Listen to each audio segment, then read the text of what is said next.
welcome to another fantastic episode of Anarchy Among Friends Roundtable discussion. Before we get started, let me again remind you that we are covered by the BIPCOT no government license, which allows for the reuse and distribution of this podcast by anyone and everyone except for governments and the bludgies thereof. You can learn more about that at bipcot.org. That is BIPCOT.org. This is episode 64. What's that called? Yeah, boy. Human Rights and Offended Seattle Coppers. We got to come up with something special for episode 69, you guys. We should go around the fucking... Remember how we've been wanting to do one that just about weird sex laws? That should be episode 69. Yeah, there you go. Completely agree. Yes. That would be awesome. There you go. So if you know of a weird sex law, message one of us or the Anarchy Among Friends Facebook page. That's right. Every weird sex law that we can come up with, we need to be able to run through. Just like bukkake us with weird sex laws. You know? Yeah. There's the meme in that. There's definitely a meme there. You know, like Andrew's Law and Order sound effect. We need to get one of like Beavis and Butthead laughing. Right. I think we'll be using both. We'll be using both sound effects. Just every time we mention that it's episode 69, you just gotta have the It's like weird sex law. Wait, but I broke that law. Dun dun. Yeah. There's crying sheep in the background. Oh my god. Oh. We won't talk about the time I did a tour with ISIS, right? We should go state by state, you guys, and do like the weirdest sex law in a state, and then in that same state find out what is the weirdest sex act that's legal in that state, and we should compare what's illegal with what's legal.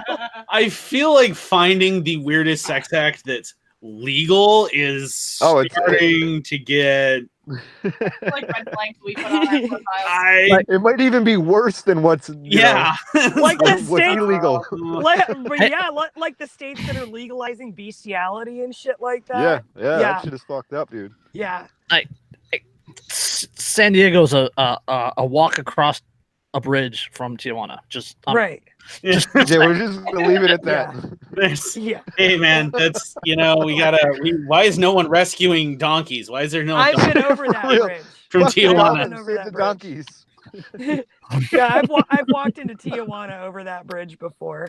I've done that. Yeah. I'm not saying when or why or Did it involve It involved donkeys, didn't it? No, it did not. Sure. No, actually, I was really young. We were copious amounts of cocaine. That's all. When I was 9. Tijuana for that. Everyone knows you go to San Juan, Jalisco. Anarchy Among Friends, episode 69. No donkeys were harmed in the making of this episode. Oh, that's a great title for it, actually. That's awesome. That's fucking awesome. And we'll have to hype that one up a lot for weeks beforehand. Yeah. So a lot of people listen. Episode 70, Donkey Hangover. Man, I just feel like ass. Hungover. It has to be hungover. She said hung. Where's the sound effect, Andrew? Come on. Yeah. Oh, God. There we go. Yes. All right. What's our first? We're not segueing from that, are we? Like, I don't know how we would. I don't know. I don't know. There's no good. I don't know how. Well, there is one that we can segue from. Well, no. I speaking of disgusting human beings. The State Department to launch a new human rights panel stressing natural law. The Trump administration plans to launch a new panel to offer, quote, fresh thinking on international human rights and, quote, natural law. Fresh thinking. A move some activists fear is aimed at narrowing protections for women and members of the LGBT community. Oh my God. They don't know what natural law means. That's the thing. Okay, yeah, go ahead. This is not parody. This is not satire. This is not from the B. This is from Politico. The new body to be called the Commission on Unalienable Rights. Most glorious commission on unalienable rights for the proletariat. Will advise Secretary of State. Will advise Secretary of State Mike Pompeo, according to a notice the State Department quietly published Thursday on the Federal Register. Quote, the commission will provide fresh thinking about human rights discourse where such discourse has departed from our natural founding principles of natural law and natural rights, states the notice dated on May 22nd. Okay, I'm just going to say, if the Anarchy Among Friends roundtable discussion hosts are not on your committee on natural rights and fresh thinking, your committee shit. I'm just saying, you're fucking up. all I'm saying is, like, we should be the council. There's nothing. We should. There's nothing. Absolutely Yeah, none of the 10 Bill of Rights is untouched by government. None of them. Not one. There's your unalienable rights right there. Exactly. Well, my personal favorite, the 9th. I think it's the 9th. If it's not, I'm going to feel really stupid. But the 9th, okay. The one that everybody tell forgets everybody about. that you're high. Yeah, sure, that works. Yeah, okay. The ninth Amendment, the one that says that anything that we haven't specifically listed as a right to somebody specific in this in this Bill of Rights goes to the people, is reserved to the people. Yeah, is like that. Like that is natural rights. Like that's saying, look, everyone just has rights, and I can't possibly name them all because they're all negative rights and they're all summed up right here. And all rights are property rights. It's so easy. All rights are property rights. Several human rights activists said Thursday that they were surprised by the move and trying to learn more details. Some privately said they worry that talk of the nation's founding principles and natural laws are code signals of plans to focus less on protecting women and LGBT people. I don't necessarily make that correlation, but the word natural in such context is often interpreted to mean God-given, a phrase that is less common in modern human rights literature, but which could signal a religious component, experts said. Oh, for crying out. The experts on women's studies at a number of Ivy League universities. Who are atheist communists. Berkeley. At UC Berkeley. Like, just shut up and bake the cake, Andrew. Yeah. But regardless of like people's views on God, it's just saying that like you are born with those rights. It's like you're endowed with them upon your creation and existence on the earth. You know what I mean? Right. Well, right. And that's like as a human being. Yeah, I just had that discussion with somebody earlier on one of my posts where I brought up that, that you don't have to be a United States citizen to have the rights as named, emphasis on named, in the Constitution. The point of the Constitution was to tell our own government that they couldn't fuck with those rights that everybody has. Right. They're inalienable. They're just inherent to you being a human being.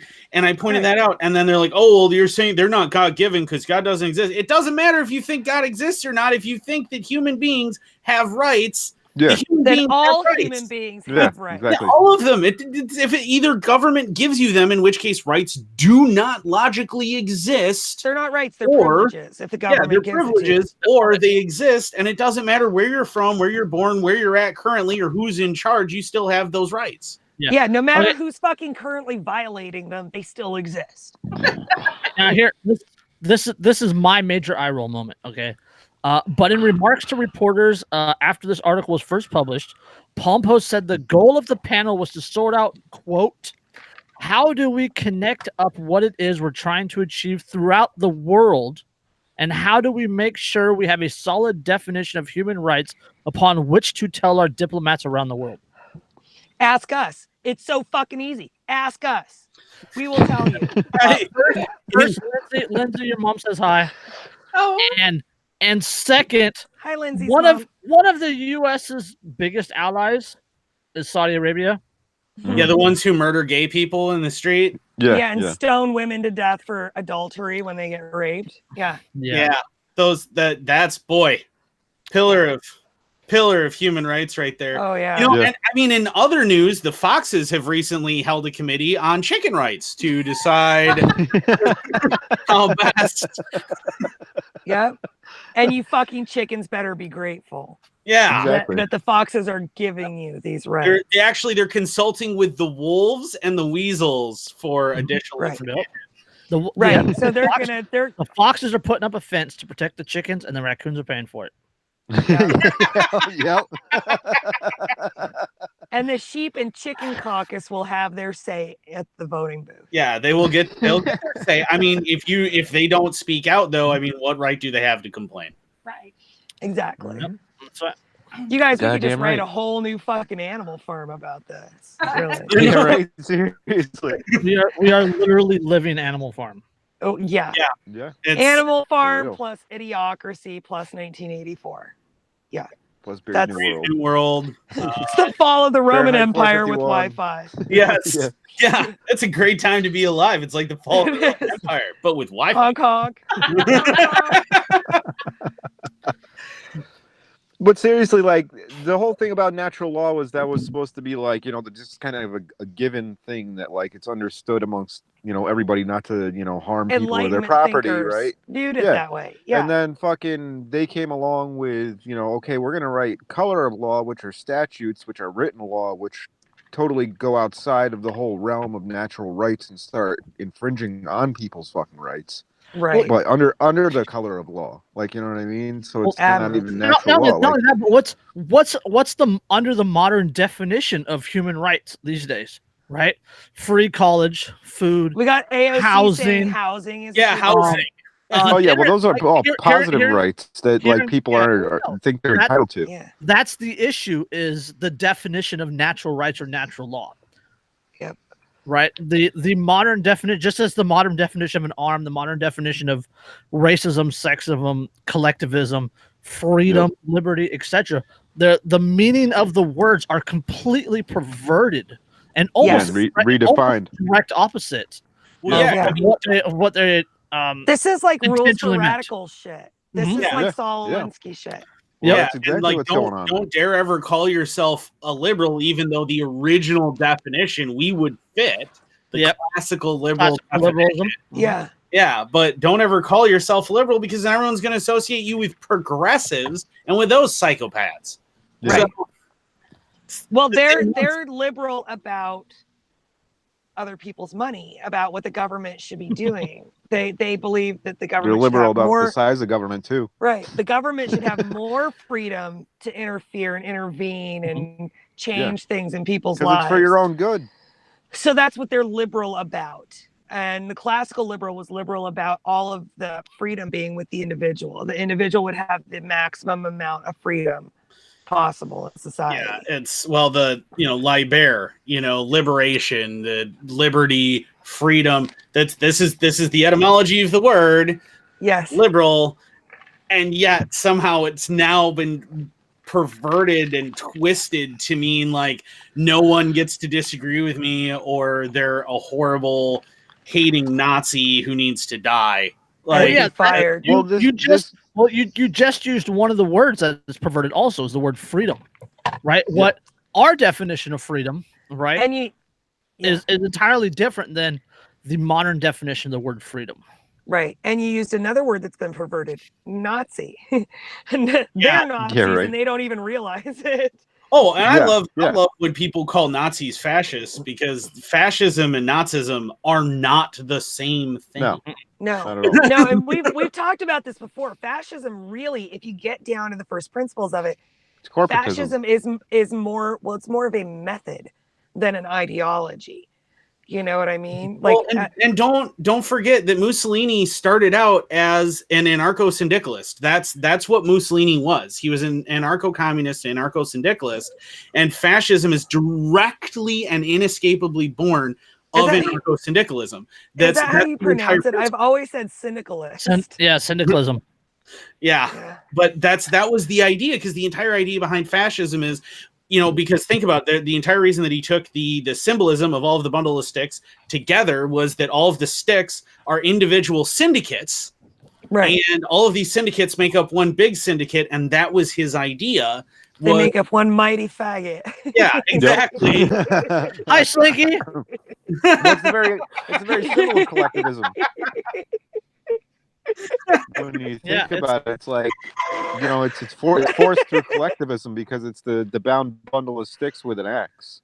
Right. But And that's like an old Roman, that's old like Roman symbol or Well, the sheaf symbol. of wheat, symbology. like the tied sheaf of wheat and things. Yeah, like the that. fascista is what it's called, and that was a Roman imperial symbol. But that was what led Mussolini to found fascism, was the idea of syndicalism, and specifically anarcho-syndicalism. In fact, he wrote a paper for an anarcho-syndicalist movement in Italy before he became what he became. So, which is also hilarious because you ever point that out to anarcho-syndicalists, and you want to talk about people's but that's what led to it, inescapably. Right. Well, what he said was that it was he said fascism could be more properly defined as a merger between state and corporate powers, which is corporatism. Yes. Right.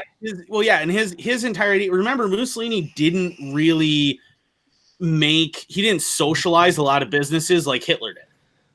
Right. Like, he didn't want to have to. He didn't want that. He wanted everybody to just within their little city states, because it's also born of the fact that Italy was still a fairly new country that was less than 50 years old at the time, and it had been all these little smaller countries, just like city states. And so there was Caspia, the Republic of Caspia. Let's get back on the point real quick. Right. My point though was that that fascism then has now been associated with Nazism, and it's completely not. It's its own animal.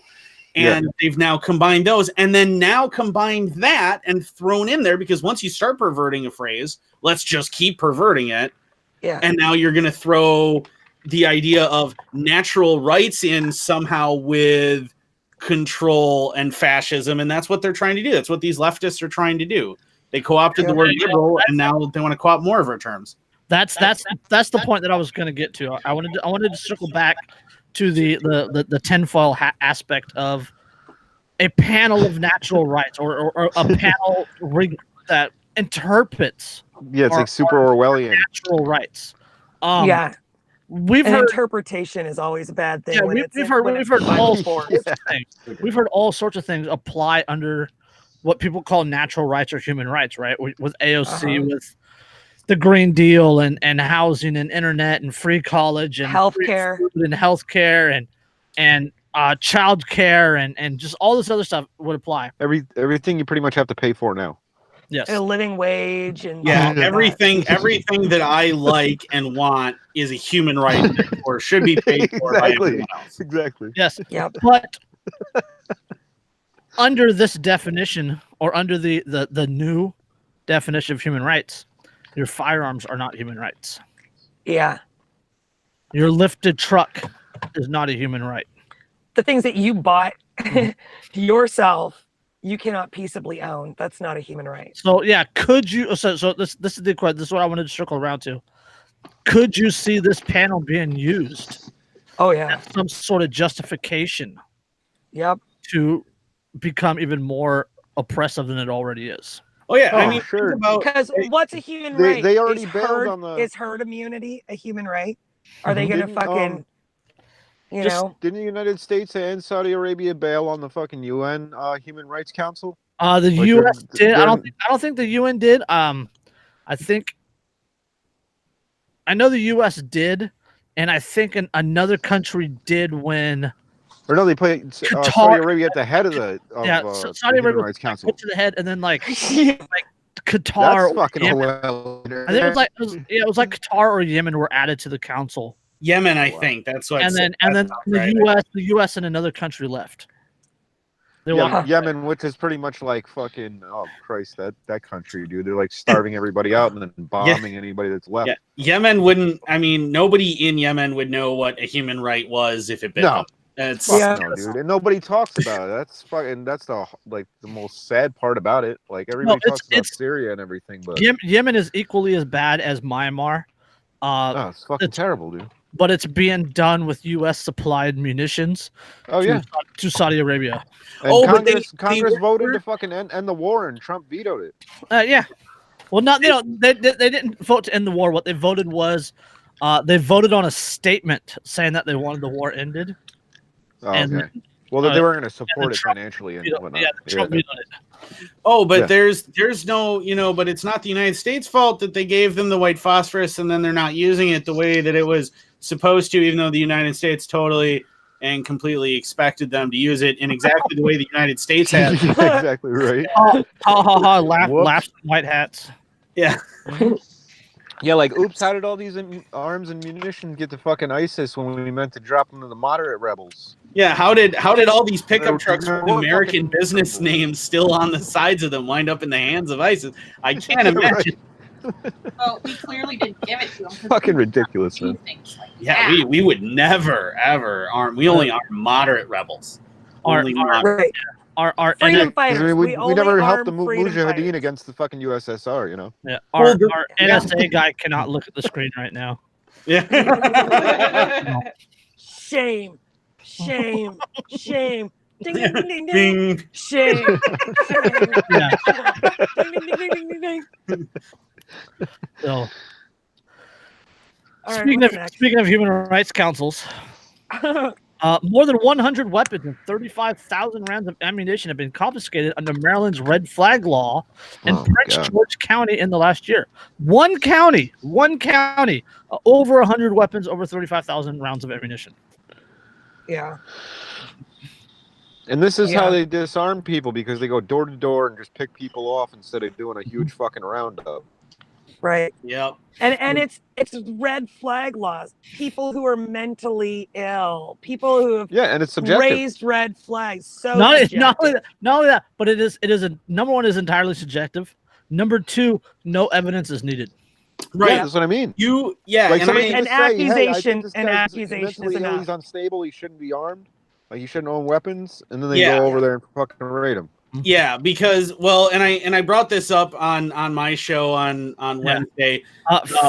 56 extreme risk protection orders collected 100 weapons and 35,000 rounds of ammunition. Yeah, and it was Jesus. 300 total requests. That's out of 300 requests in one county. Yeah. One, Yeah. man.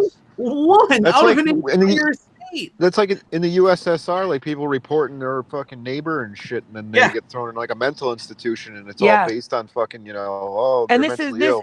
it's so 1984. People reporting on other people for, Yeah, it's fucking suspicious ridiculous. activities and Well, and there's no due process in it at all. Yeah. no, Oh, and- none. No, well, Well, it's due inverted process- because it used to be you were innocent until proven guilty. Now it's you're guilty till fucking Okay. proven innocent. As of 2010 census, the population was 863,000. It's the second most populated county in Maryland. It is the richest Afro-American majority county in the United States, with 5 of its communities identified in the 2015 top 10 list. Yeah, it's Nice. a wealthy county. It Yeah. is. Prince George County is. Mhm. It's wealthy. It's just on the it's just opposite Annapolis on the river. Like it's just the other side of the Bay Bridge. So we just drove through there last weekend twice. Once north, once south. But yeah, I mean it's like boating community and stuff. A lot of Prince George's County is The because kind of place that like people wear the canvas shoes and the yeah. Yeah. Let's see. The largest employers in the county are the university system, the Joint Air Force Base, Andrews Naval Air Facility, and then the county. The county itself is like 860,000 people. It has 7,000 county employees. Jesus. It's ridiculous. But I mean, don't forget, this is exactly what Trump said. Trump's a big supporter. Remember where he said, "Well, I mean, I think we should take the guns first and Yeah. then worry about due process later. I think Yeah. that's what we should do." Yeah. Remember, that's what Trump said. And it's on video of him saying that to Mike Pence, that he said that he likes that idea. Take the guns first, worry about due process later. And that's exactly what this is. That's not what due process is. Yeah, You have but to you worry don't, about it like, first, yeah. or it's not due process. Exactly. It's Jesus Exactly. fucking This- Christ. right. This isn't just like when you It's talk just- about red flag laws, you're not talking about a violation of the Second Amendment on its own. It's a violation of the Fourth Amendment as well. Yep. Yeah, So- yeah, exactly. Like, And just burn the seizure. entire Bill of Rights at that point because apparently none of it matters anymore. Right. Nope. Prince George County has been majority Democrat since 1976. Oh, well, then I, Whoa, then I believe that Troy! there's a lot of mentally ill people living there. I do believe that. I mean, to be fair, yeah, they're probably Very possible. mentally ill. Yeah.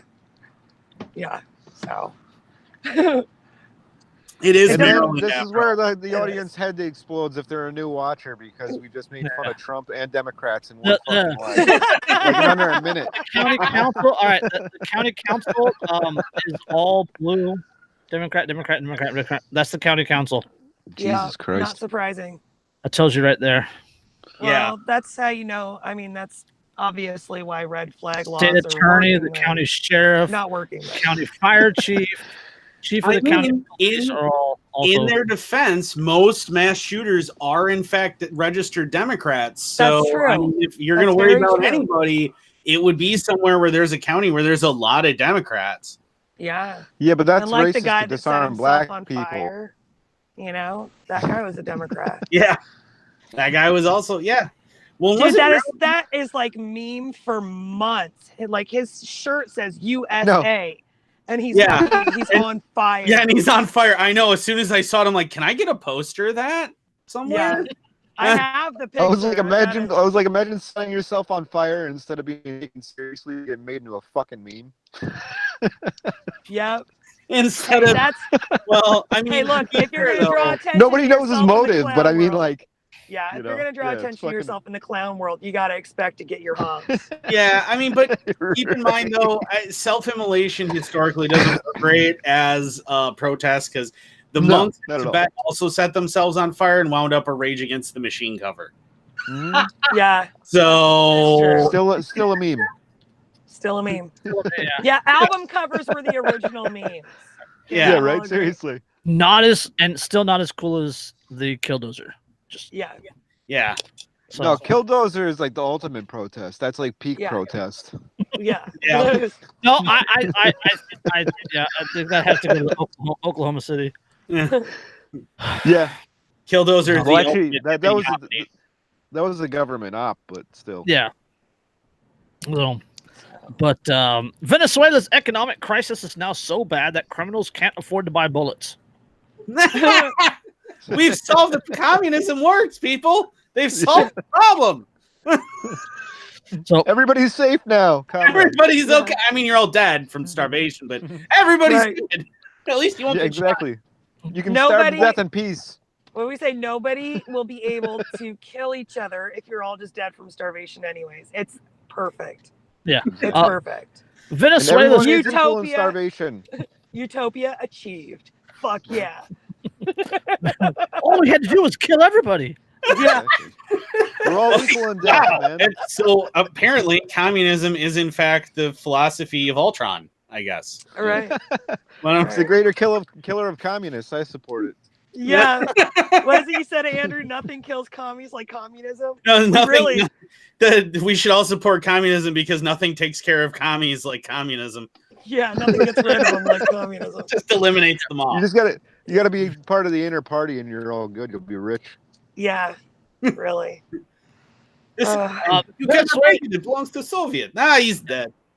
Like, what was it? Venezuela's Castro's like grandson or something. That kid like flosses on yachts and shit. Like, yeah. Maduro's oh, it's daughter. ridiculous. Yeah, that's Yeah, what I was gonna They're say. all like rich, dude. Yeah. Yeah.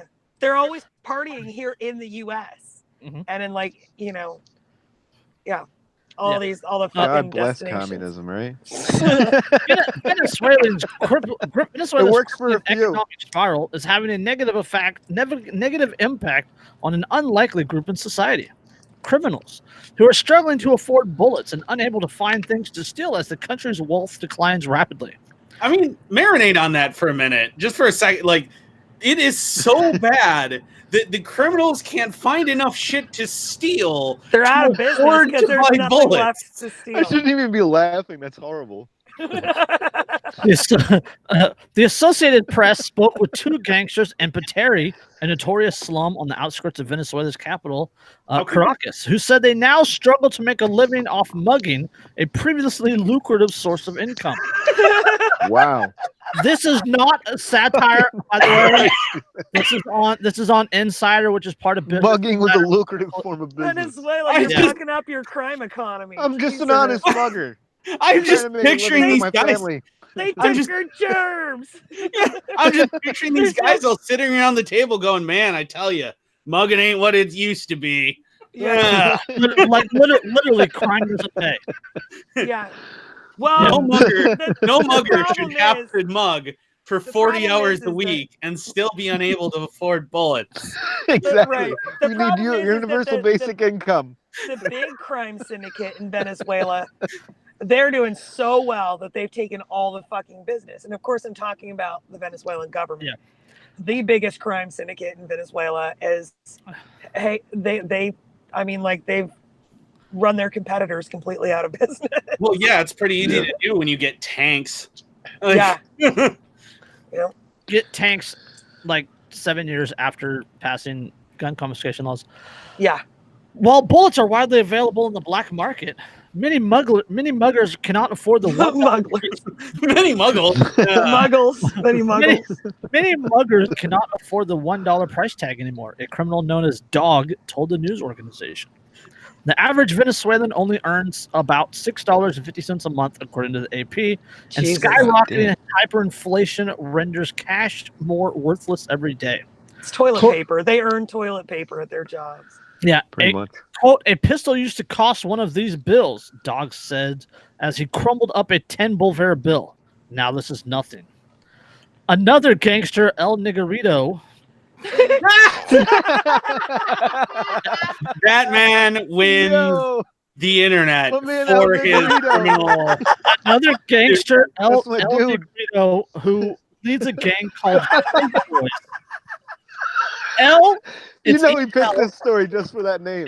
It's ELNEGRITO. Niburito? NEGRITO. No, Negrito. Oh, okay. Negrito. What up? El Negrito. So another gangster, El Negrito, who leads the gang called Crazy Boys, has found it increasingly hard to support his wife and daughter with assaults. Hiring a bullet like Colt 45 and Swisher sweet flavored Doritos. Wait, hold on. Quote, if you enter your clip, you're shooting $15. You lose your pistol, or the police take it and throw away $800. Jesus. There is a picture of Dog and El Negrito. So I just want to point out as well that the guy who calls himself Dog is making a bold choice in Venezuela, or possibly some sort of statement. Because they eat dogs in Venezuela? Yeah. It's either a bold choice or he's making a statement. Yeah. Colton Finnegan says El Negrito for life. Man, I am upset that I didn't come up with that for a name for a villain in a comic book or something. Like being tattooed on myself. Violent deaths have decreased What you guys since. are saying is the guy Dog. His name is basically Eat Me. Yeah, That's exactly. nice. Awesome. Yeah, violent deaths have decreased. Eat Me since and the El Venezuelan- Negrito. Yeah. Holy shit. Violent deaths have decreased since the Venezuelan economy started spiraling. In 2015, the South American country had a homicide rate of 90 per 100,000 inhabitants, according to the Venezuelan Observatory for Violence. That rate went down by nearly 10% last year. Venezuela is one of the most violent countries in the world. Yeah, violent totalitarian governments have a way of making that happen. It's amazing how much fewer people get killed when everybody's upset. Yeah. As many Venezuelans struggle to pay for basics like food, medicine, or clothes, there are fewer cars and luxury items that criminals can take from them. As most people barely use cash anymore because of soaring inflation. Shoemaker Jordan Ruiz told the Washington Post, quote, if they steal your wallet, there's nothing in it. Give me your wallet. All right, man. Here. Yeah. Well, this is like the defining paragraph right here. Bank vaults who are mostly empty, the observatory report said, even if criminals were able to steal cash from there, they would not be able to transport the amount of bills it would take to get a substantial amount of money. Wow. See this? They need like a forklift and a fucking semi truck. They got around. They got away with 150,000 bolivars. They're gonna go get a pack of gum. Yeah. Just some Weimar Republic shit right there. Yeah. Holy crap. Yeah. Two more paragraphs. I'm going to only read the last one because I could say the name again. Another reason violence is decreasing, according to the nonprofit, is that many Venezuelans are leaving the crisis-stricken country. More than 3 million people have immigrated. Most of the migrants and refugees are young men, the AP said. Gangs key recruitment demographic. El Negrito told the Newswire that he is also considering trying his luck abroad. Oh man, watch out, Honduras or Guatemala or probably the United States. El Negrito is on the move. El Negrito, you would be fucking famous in the United States, boy. I'm just saying. He wouldn't even need at this point to actually steal anything. He could go legit and just make T-shirts and stuff like El Negrito 2020. Right. Yep. Market that shit. That is Christopher Danielson, know that 90 per 100,000 does not include government-sanctioned murders. Yeah. Yeah. Because then it would be a lot higher. Yeah. Oh yeah. Yep. So, good luck. Good luck Well, to El Negrito and Dog. Yeah, Mr. Eat Me and yeah, Mr. Eat Me and Mr. Negrito. I'm gonna change that to Lindsay's nickname in the group. That needs to be a campaign T-shirt. Eat Me / El Negrito. El Negrito. 2020. Eat Me El Negrito 2020. Fuck. Yes. I feel. Oh no, I'm not saying that. I almost went there. I'm not saying it. Not. Nope. Never mind. Not going there. All right. Nope. I was gonna make reference to a previous election, and I'm not gonna do it. Okay. We're gonna leave that alone. Calm down. I think we all know where you were going with it, anyways, Andrew. Yeah, I know.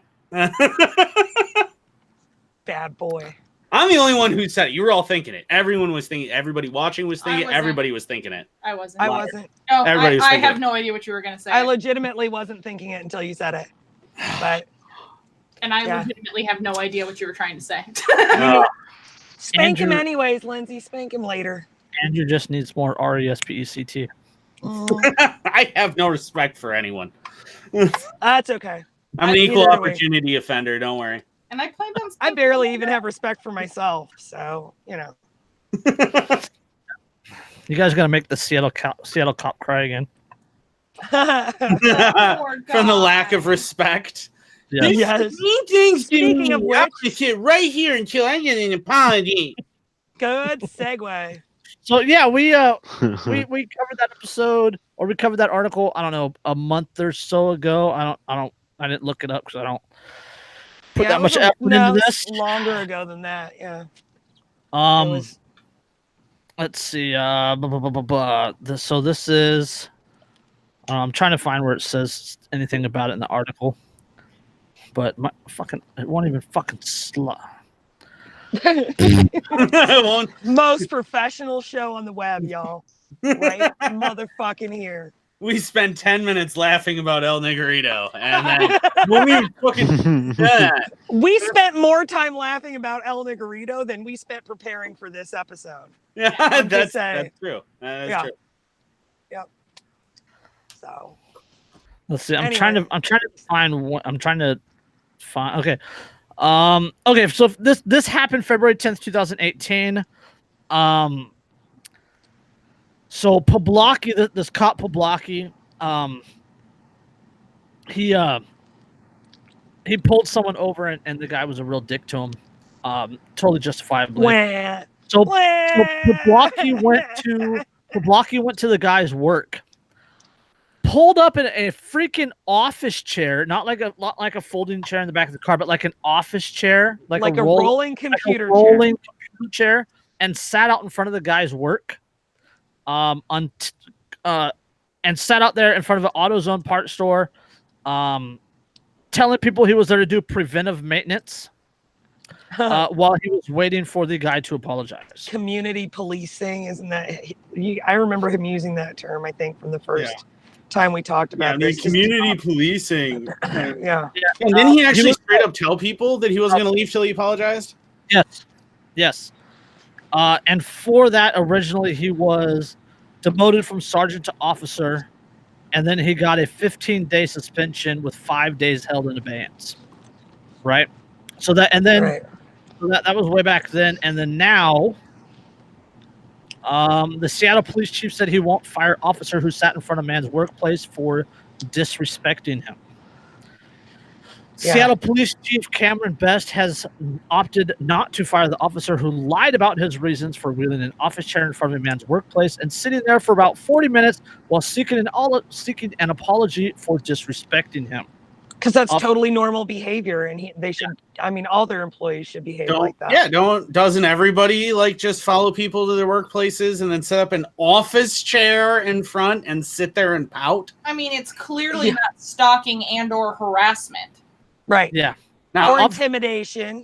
Officer Frank Pawlowski was given a 30-day suspension by Best for making materially false statements, despite the police department policy that presumes officers will be fired for dishonesty in their official duties, a cornerstone of the rules adopted in the 2008 to address community concerns about accountability. Isn't that like, wait, it wasn't that like the whole point of police is to be like, I mean, you know, if you go by their narrative, they are the protectors, the objective observers, the documenters, they're there to help and serve and protect the public.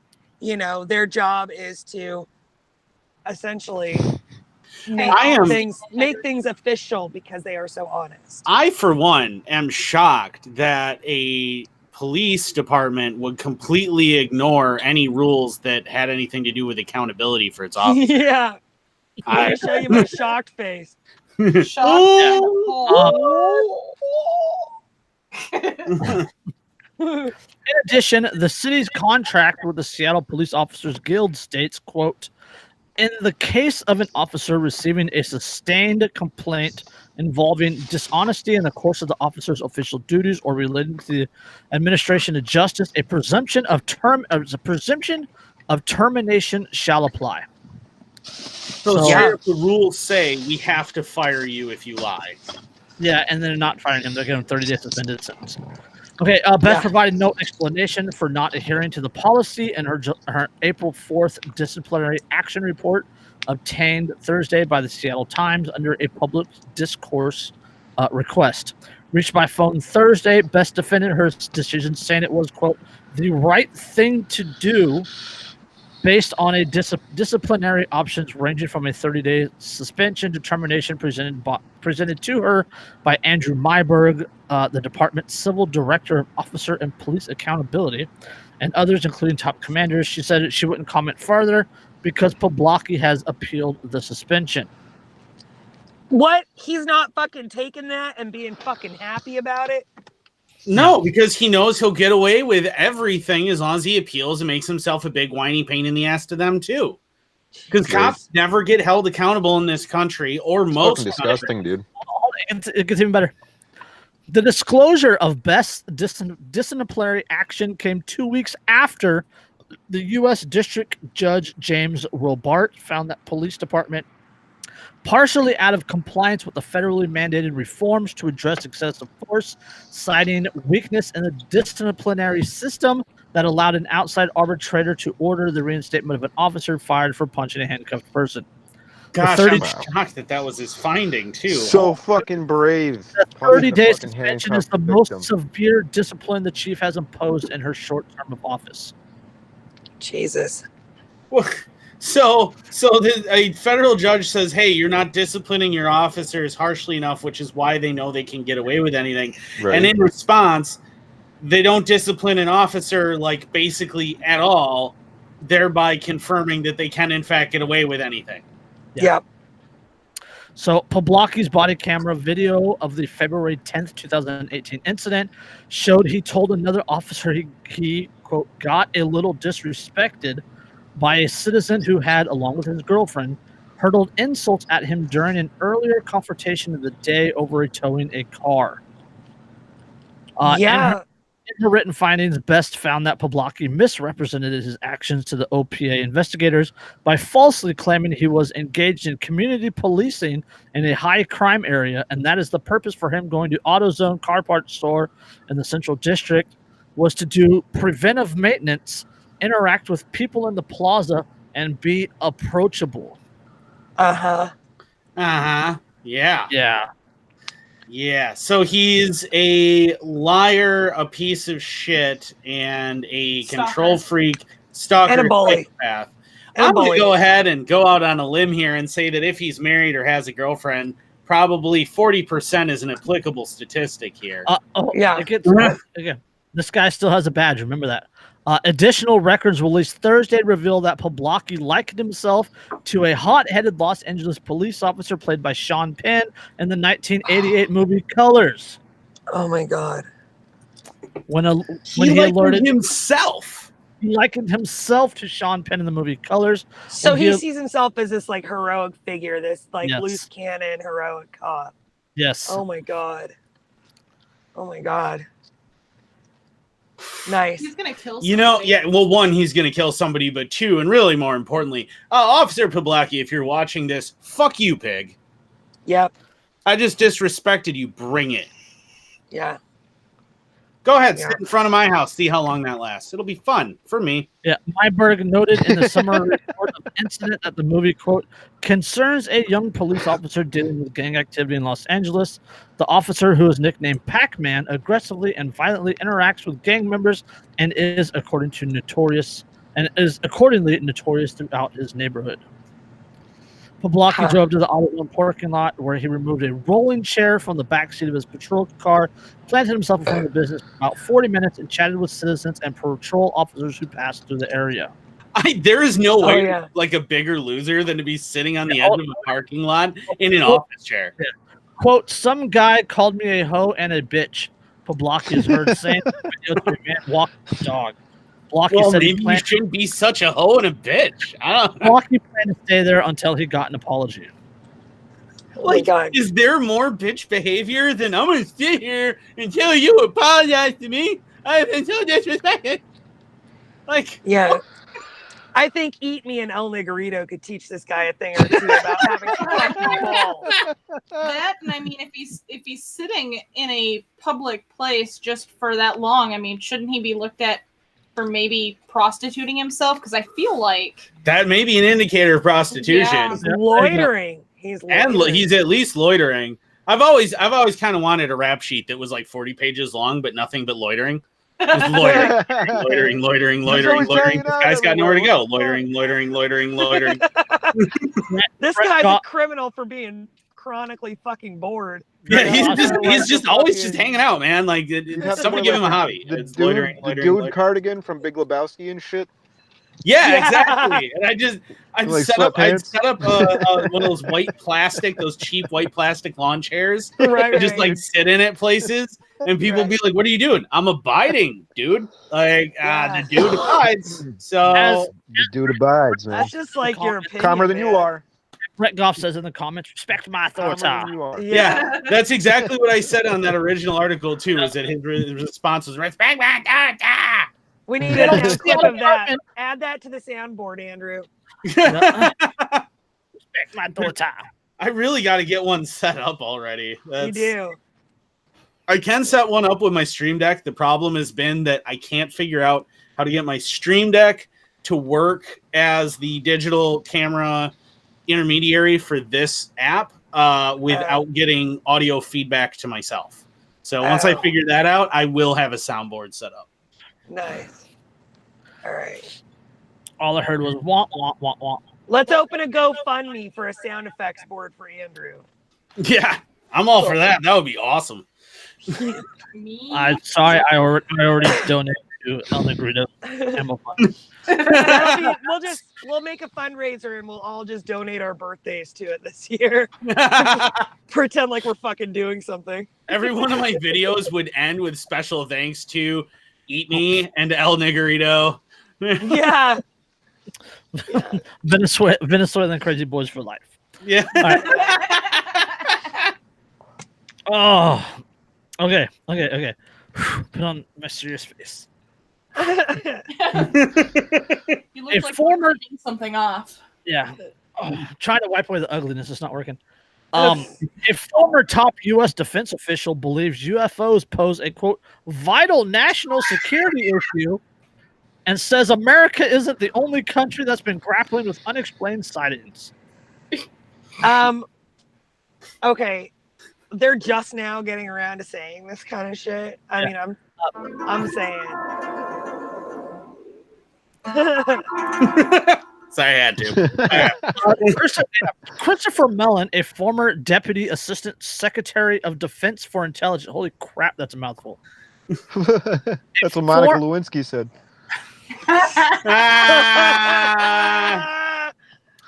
Where's it at, Andrew? Hang on. I had to cue something else up and it screwed me up now. Hang on. I got it. There we go. Christopher Mellon, a former Deputy Assistant Secretary of Defense for Intelligence, says U.S. Navy pilots who recently reported seeing UFOs on a nearly daily basis in 2014-2015 have legitimate concerns. Quote, they're deeply frustrated, and that is at the core of our show, Mellon said on an interview with Fox and Friends Wednesday, where he pushed his forthcoming History Channel series Unidentified about the phenomenon. Wait. Oh, gosh. He's pushing a show about it, and he says that it's a concern. That couldn't possibly have ulterior motivations. Right. Anyway. But U.S. Navy pilots have been reporting this shit forever and ever. They've also been drawing penises, so... That's true. To be fair, that man is my hero. No, another one did it inadvertently the other day. Oh, really? Yeah. Nice. Yeah. Quote, the pilot's concerns are, one, that there have been near mid-air collisions, so there's a safety issue. Two, there is a vital national security issue, which is our sovereignty is being violated by vehicles of unknown origin.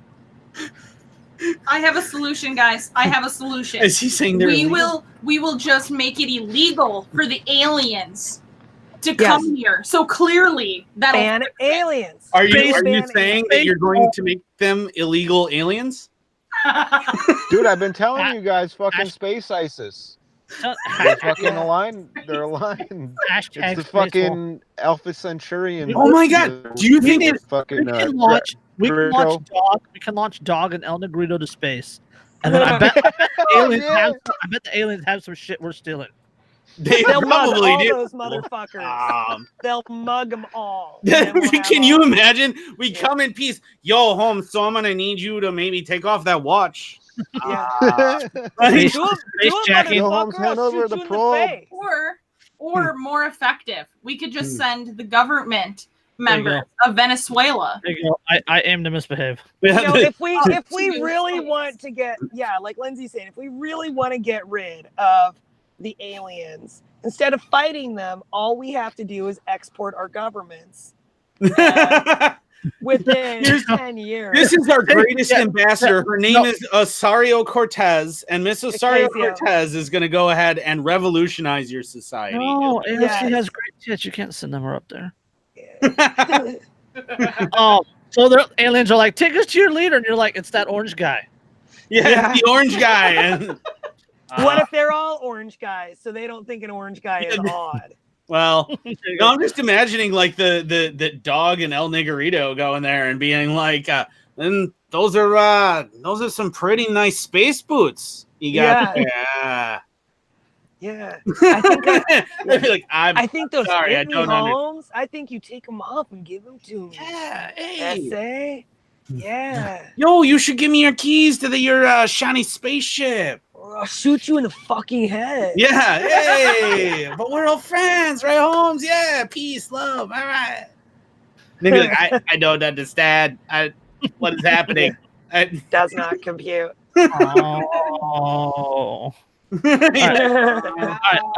Ouch. Okay, quote, we're going to be presenting information from a NATO ally that's been having very similar experiences, said Mellon. He said there's been no contact with the mysterious beings. There's evidence that they're using, quote, intelligently controlled vehicles that are highly sophisticated around U.S. military bases. Something completely unlike the United States government. Navy pilots told the New York Times that they witnessed, quote, strange objects reaching the heights about 30,000 feet and flying at hypersonic speeds. Yeah, to be fair, the stuff that they're seeing is, if that's technology of some nation on Earth, they've been keeping that shit hush fucking hush. And it is like a massive leap in technology if it's from Earth. I'm just saying, the stuff that they're seeing is fucking weird. Really fucking weird. It's been, I mean, to be fair, people have been seeing it since at least like the 30s, 40s, 50s. Yeah. It's entirely possible it's still just underground technology that bizarrely managed to get kept quiet for a very, very long time, because let's be honest, everyone also thought that the B-2 Spirit was a mysterious UFO. Everyone thought the F-117 was a mysterious UFO. Yeah. I've seen Area 51 and it kind of just looks like a friggin' airbase, man. Like there's not anything super interesting about it. It's an airbase. Woo! Yeah. Well, and there's Edwards in down in the Mojave in New Mexico. That's like where they tested the Blackbird and shit like that. So, yeah. Oh, but this could not be of this world, and it couldn't possibly be ball lightning ever because aliens. But it is weird. It's not like anything people are used to saying. That's for sure. Well, St. Elmo's fire isn't anything anybody's used to seeing either. I mean, ball lightning's friggin' weird. Yeah, that's true. But I'm going to hold true to our leftist roots here and say it's Russia. it's definitely Russia. No, you know what it is? Have leftist roots? Yeah, well, she was. That was a joke. That better have been. Well, not for her. That wasn't a joke. No, it but wasn't a total joke. But yeah. Telling you, space you know what it was? You know what it is? It's Canada. That's probably true. It's Canada. Who? Because it's not. It's Elon Musk. It's just. I think Elon Musk is an alien. If anyone is a candidate to be actually secretly an alien, that guy is probably the prime one. Or it's Tupac, Elvis, Biggie. They were all aliens. I mean, they all came back and decided to, Well, Tupac's released like 30 times more albums than when he was alive after he died. Right. So he's clearly an alien. I think it's Canada, because think about it. Who would ever suspect? Would you look at Canada for secret top grade military technology? No, that's the perfect cover. No, Mexico. Mexico's worse. Or it's Mexico. Or that's where all the Venezuelan money's going. It's Fiji, you guys. It's fucking Fiji. It's all Fiji. Yeah. Find an island in Fiji and there's just like 30,000 UFOs sitting there in the jungle, and you're like, the fuck is this? What? Yeah. Down in the South Pacific, like nobody ever even remembers it's there. Central America. I'm telling you, do enough cocaine, you'll see some shit. Galapagos Islands. It's the Galapagos Islands. That's why people aren't allowed there. Chile. It's Peru, just like, or it's you know what? Actually, Argentina. All the Nazi scientists, man, they develop shit, and Argentina. Hey Dan, don't cry for them though. We need you to get on this. It's Argentina. Yeah. I'm on it. We need you to research this. We all know that it's Antarctica. I mean, everybody knows. It's the penguins the whole time. Yes. The blue whales.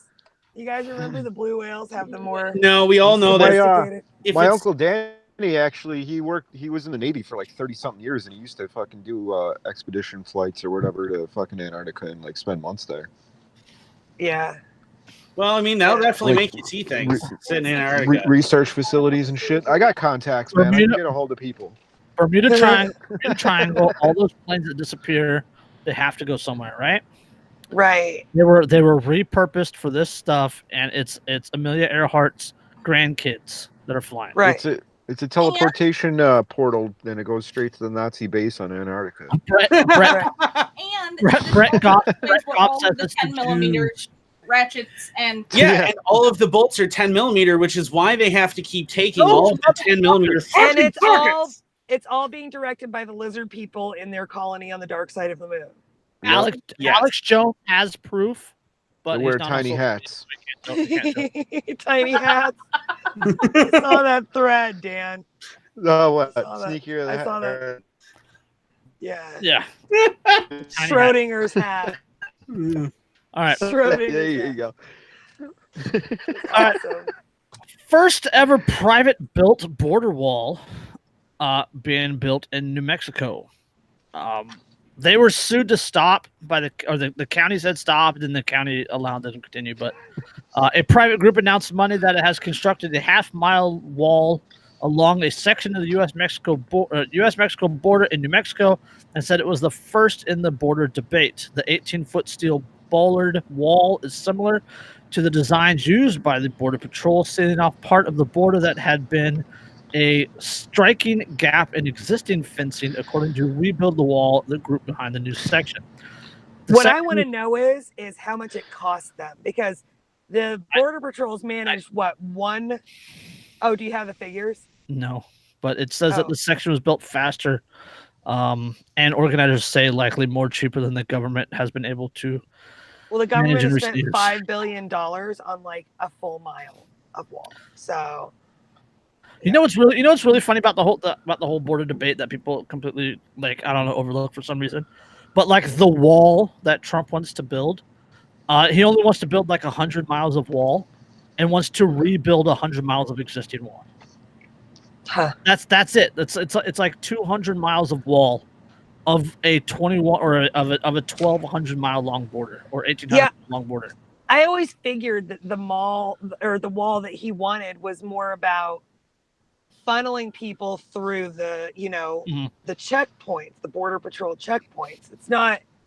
It's not about keeping people completely out. I mean, anybody who was reasonable and listened knew that it was about funneling immigrants through like their proper channels or whatever.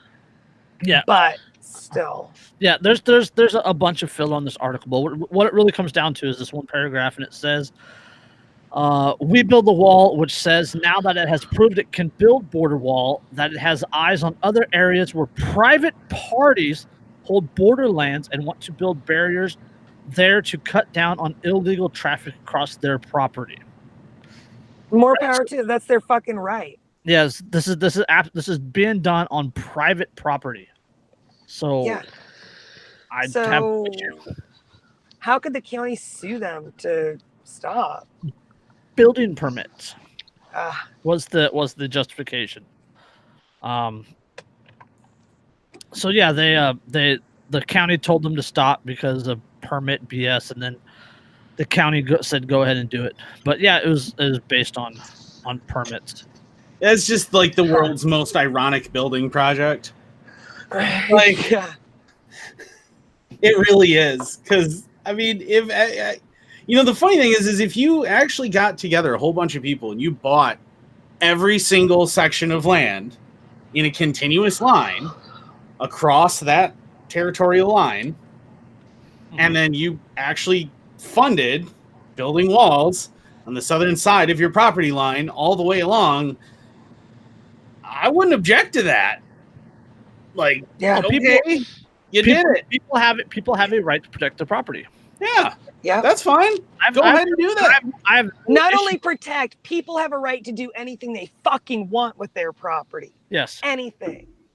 As long as they're not hurting somebody innocent, they have a right to do anything Right. they fucking want with their With their property. Right. Exactly. I'm so sick of Exactly. getting into that debate with people. Like, and we keep Yeah. getting in, like every anarchist that I know that is talking about how an open border is the only thing that makes sense because borders are imaginary lines and everything. Every single one that I know gets into that same argument where they're like, well, do you lock the door to your house? Yeah, but it's my property. It's not freaking relevant, man. Yeah. I agree completely. Like, my property is my property. Like, I have the right to control who can use it, who cannot cross it, etc. Right? So Right. I have, if I want to put up a 25-foot steel wall with razor wire on the top around my entire property, that should be my prerogative, right? It's my property. Absolutely. But national borders are not private property. This is not a national border wall. These are private property walls. Right. And if each of us wanted to, if each of us were able to purchase, 100 miles of wall each, and we built a 500-mile long wall, on our property. Yep. Right. That's if it's if it's close to national border, so be it, right? That's our property. It's on our property. It's not a national border. That's what I would rather see. Like, if they're gonna do it, if they're gonna do it at all, that's what I would rather see. It should be because the property owners who are physically affected want it. There is really no private property. That's like kind of an illusion in the United States. We're all essentially feudal serfs. So it's like, of course, it's government jurisdiction, so they're going to decide whatever the fuck they want anyway. It's a natural right that they're violating, but the right still exists. Absolutely. Yeah. But under like color of law and the way they operate and the way that they figure it's their jurisdiction. Right, but that's legal fiction. I mean, well, of course. Yeah, it's still a person's property is their property if they acquired it peacefully. Right, it should be if they have mixed their fruits of their labor, if they've mixed their labor with the land that they've actually done something to earn that land, it's theirs. No one else gets to say what they get to do. And if you own it and you want to throw a border on it, then border wall, then freaking do it, and that's fine, and more power to you. And now one actual true to their salts anarchist is going to argue with you about you wanting to throw a wall on your property. Feel free. Right. And let's clarify that mixing your labor with the property doesn't mean that you have to build on it. It doesn't mean that you have to farm on it. It doesn't mean that you have to do anything. Buying it is mixing your labor with the property because you labored for the means to purchase it. Right. It's the fruits of your labor that purchased it. Therefore, it is the fruits of your labor. You bought. Yes. You have mixed your labor with that property. It is now yours. To do with as you please. If you want to turn it into a 30-foot deep hole, do that. If you want to just take a crap all over it, do that. If you want to build a wall on one side of it, do that. No one freaking cares or should care what you do with your property. That shouldn't matter to anyone else. Right. But the problem is that all of these, the bordertarians and all of these people that support building this wall, you see that in the Libertarian Party. You see it in the GOP. I've even seen some leftists recently advocate for it, which I'm still a little kind of tripped out about.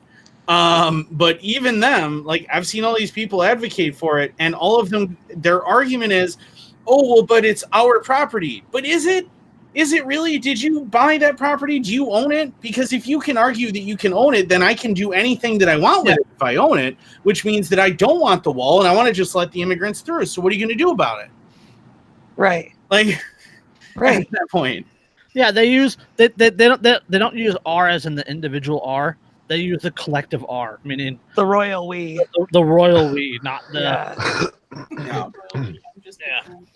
All right, now let me ask you this question, devil's advocate wise. If this was hypothetically, if this was nations like Indian nations, right? They used to have their own territory kind of thing, and anybody that came into their territory, they would fucking kill them, or it would be considered an invasion or tribal warfare or whatever.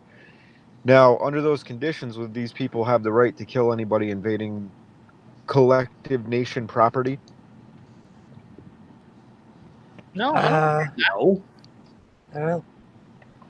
So you just get run over by the enemy? To be honest. Well, here's the thing, right? This goes back to this. At that point, this goes back to what my argument has been about when you look at Ireland and Scotland and how the lairds developed there.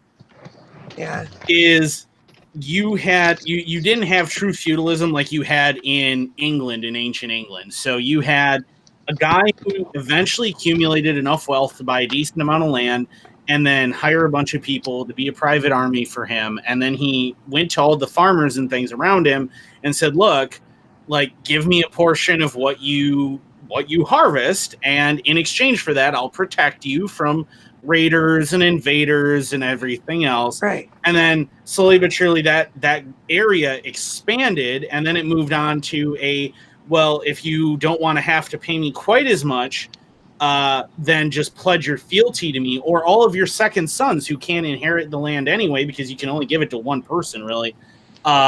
Why don't you just have them pledge fealty to me, and in exchange for that pledge, I will feed them and clothe them and take care of them, but then they're part of my army, and then they'll fight for me. So it's still a voluntary thing. You didn't have to, but you chose to. Right.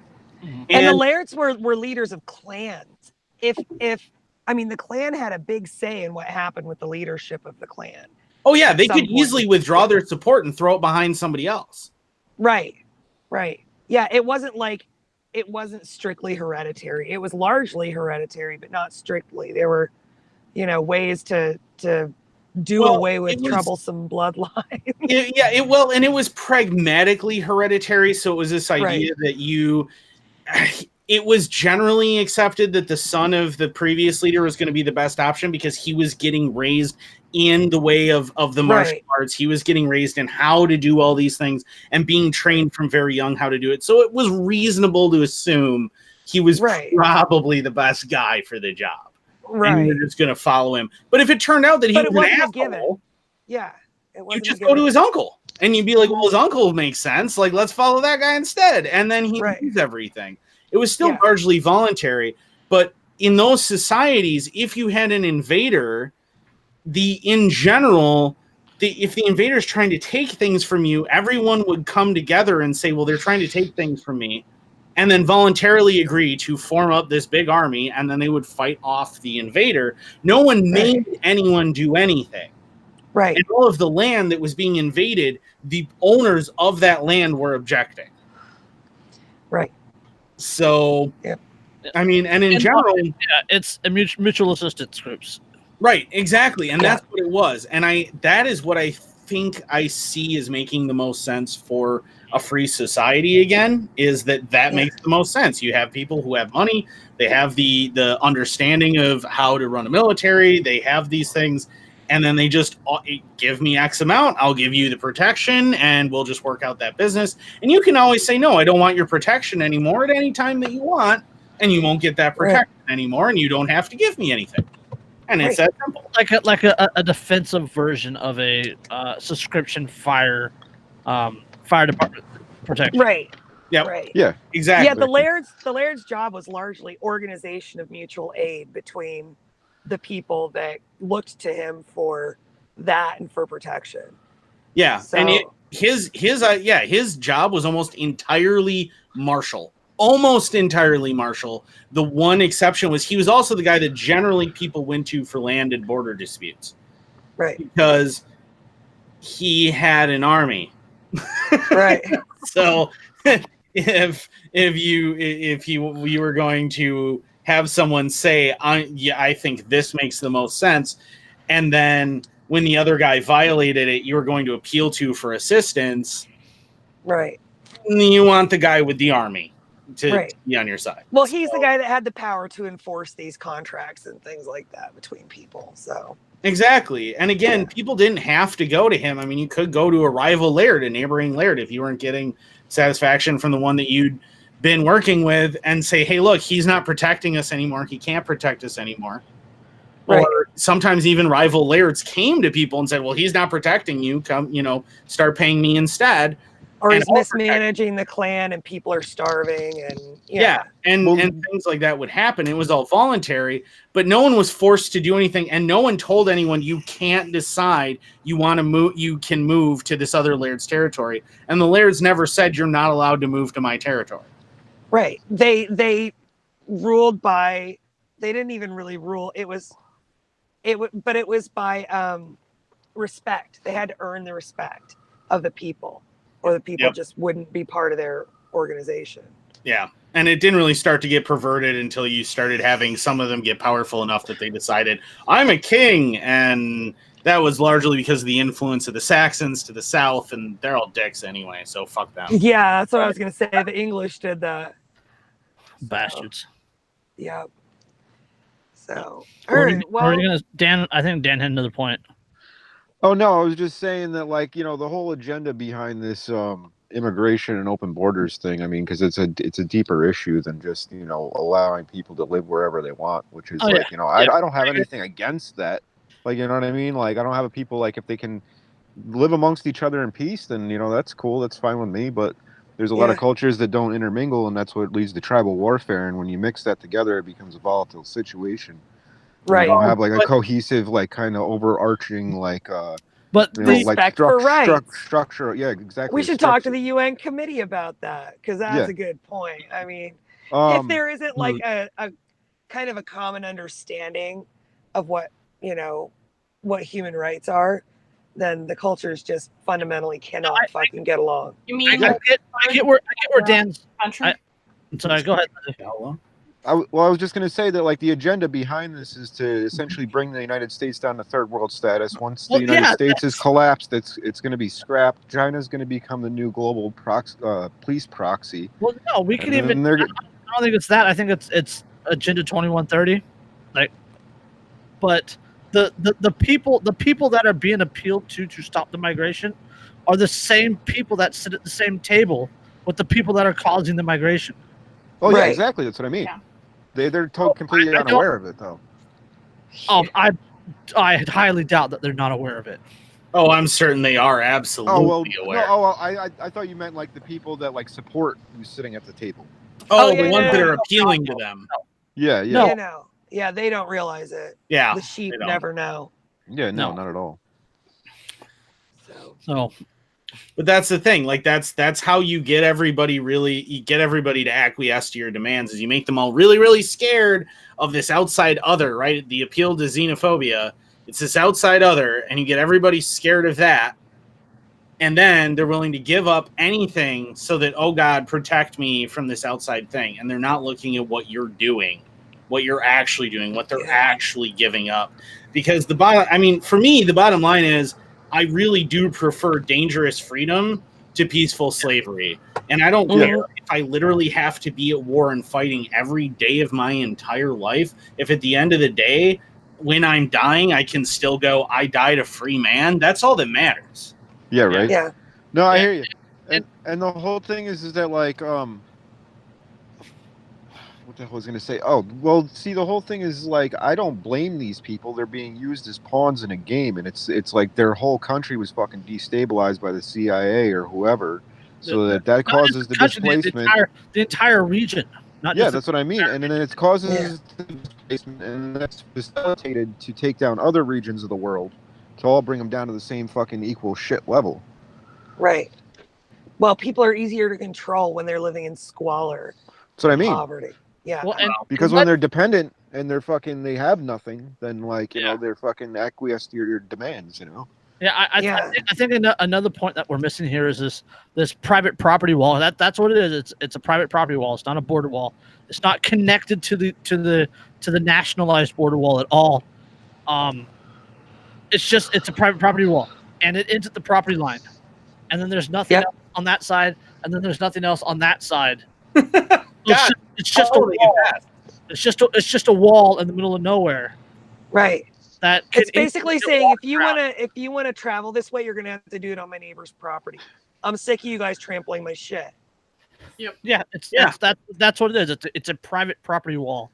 They're labeling it a border wall because of the people that because it's near the border. And because it's near the border, but that's what it is. It's a private property wall. It's also buzzwords.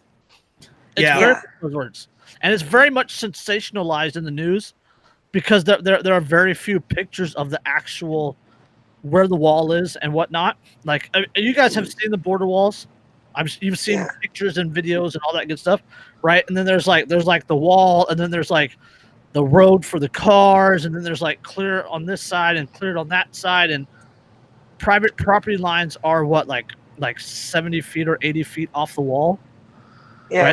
Right? The government claims an easement on the property. Yep. Yeah. Right. So this border wall is what? It has to. Maybe it's there to keep CBP agents out. Yeah, it has to be 50 feet off the border. Right. I mean, and there's nothing left or right of it. So, I mean, really, what this amounts to is it's largely symbolic, is what it is. well, and it's a proof of concept too. It's a proof of the concept that if you get a bunch of people together and they purchase a chunk of land and then build a wall on it, then that's fine. But what's hilarious is that they're trying to do it as advocation of a socialized, stolen money fund for a socialized border. Yeah. And what they've inadvertently done is proven that you don't need to socialize any of it if you really want the border. You can, in fact, get a whole bunch of people who want a thing together to pay for the thing. So, right.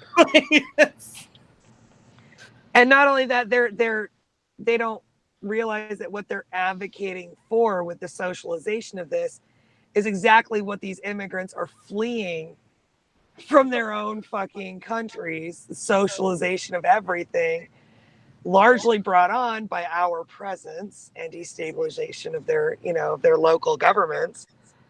So it's just exactly what is causing the problem. That's what they want more of to fix the fucking problem. Right. They're saying, oh, well, the United States government intervened in these countries. And let's be honest, is there a country in Central or South America that the United States hasn't intervened in, like, significantly? Because I don't think, maybe Argentina. I mean, Britain intervened in it, but I don't think we did. Have we ever done anything in Argentina? Dan, you'd probably know. I don't think so. That I know of. 1973 military coup led by the CIA. Was that Argentinian planes in the government buildings? Of course. Why? What wouldn't it be us? Oh, yeah. Of course. The fact that I ever doubted that is fucking. I should be ashamed of myself. You should be. Your conspiracy theorist cred is just gone I know, down right? notches. It was like 81 countries or some shit. The fucking CIA is overthrown. Oh yeah, I mean, it's just like the entire set. Like, keep in mind. Yeah, we didn't get that one yet. Well, keep in mind how prosperous a lot of these countries were until the CIA intervened too. So what you're talking about is if you're telling it was 76, not 73, and Henry Kissinger personally. That piece of shit. Oh my God! Really? Personally said that the Argentinian military would have the full might of the U.S. behind it. Boy, you don't get more U.S. intervenists than Kissinger. Yeah, you don't. You really don't. Like, oh my God. Yeah. That was the Argentinian armed forces, and they were supported by the United States. The face of American imperialism himself. Didn't he write a book called Diplomacy? Is that a fucking laugh or what? Well, you know, who was it that said diplomacy is the art of saying good dog until you can find a rock? Yeah, that's true. pretty much Kissinger's idea. Was diplomacy is the art of saying good dog as you find a rock, lethal injection, and possibly a shotgun. Yeah. And kill not only that dog but every dog in the surrounding area. Right. That was Kissinger. But I mean, like, Central and South America, the shit show that is Latin America is a direct result of American intervention constantly in Latin America. So what these people that are appealing to the American government for help are doing is saying, American government who caused all these problems, please also intervene in this additional problem that you caused. To keep your chickens from coming home to roost. Exactly. It's okay. The American Secretary of State Henry Kissinger would meet several times with Argentinian military leaders after the coup, urging them to destroy their opponents quickly before outcry over human rights abuses grew in the United States. Nice. Before outcry of human rights abuse? Yeah. Yeah. Hurry up and do this before my people find out about it. Is exactly. You need to murder the rest of these people, because if you don't, then people are going to get mad that you murdered those other people. The coup d'etat had been planned since October 1975, and the United States Department of State learned of its preparation 2 months before its execution. So yeah, the U.S. has been involved in Argentina. I know. Well, and I know for sure the U.S. has been involved in Colombia. Yeah. So involved. Hashtag Contras. Yeah. Joan Wilder. Yeah. Every time I hear Colombia, I think of that fucking movie. I love that movie. Yeah. Romancing the Stone. Yeah. I don't know why we'd want to be there. At all. Yeah. What's their what? I Me remember neither. asking a teacher once in high school, "What's the top export from Colombia?" And he was like, "Coffee." And I'm like, "I don't think that's what it is, but it probably wakes people up." Yeah. Similar effects, different substance. Yeah, maybe it's a Okay. little more potent than that. All right. You're on the right track with stimulants, I think. Yeah. It's, Yeah. Okay, I got 1, 2. Shit, we got a bunch of articles left. Uh-oh. One of the stories that we covered a few months ago was about members of the Crow tribe, in Wyoming. They were arrested for hunting out of season or something. Yeah. Poaching. Yeah, he In left. a national park. Yeah, he had left. So he had left the reservation tracking a herd and wind tracking the herd. Or had he already shot He it? had already shot it. He'd but already he shot it, and he was down. and he was tracking it. Left the reservation, wound up finding it dead in a national park. Harvested it anyway, which the Treaty of 1883. 1868. Wow, I was off. Okay. Only 20 Whatever. years. Whatever. 19th century, it's not important. Anyway, sometime within there. 18 something. Yeah, 18 something. It said that they were allowed to do that, and he had been arrested anyway. Yeah. Yep. The court ruled 5-4 in his favor. And Justice Neil Gorsuch, President Trump's replacement to Scalia, sided with the court's 4 Democratic appointed justices. There's simply no evidence that Congress intended to abrogate the 1868 treaty right through the Wyoming Statehood Act. So the state argued that when Wyoming became a state in 1890, that it canceled the treaty because the treaty was made before statehood. Right. So Right. that makes this so much more complicated for me to feel about. I don't know if I like that argument at all.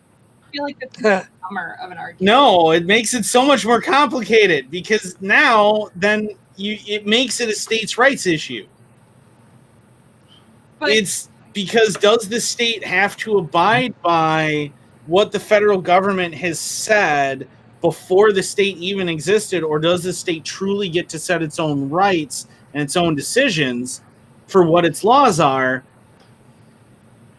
And that makes it really complicated, and I don't know how to feel. But here's how I feel about it: is what's right for the person involved. He wasn't over taking animals, like he wasn't over harvesting.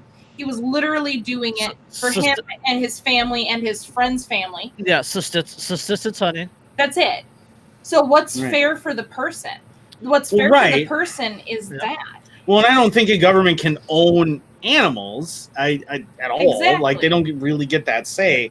There were better arguments, though. Is that what you're saying, Andrew? Right. There? Well, what I'm saying is that from Yeah. a purely legal standpoint, it makes it really complex and really complicated. And Which is why it went all the way to SCOTUS. Yeah, and normally in the interest of trying to make government as small as possible, I try to temporarily side, like going, well, this isn't right, but at least it's siding with states' rights. Like the state gets to decide, its own determinations, and the people have a little more say within a state than they do nationally.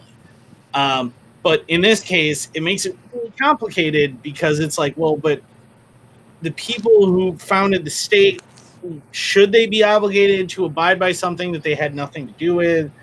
But they also don't get a say in it.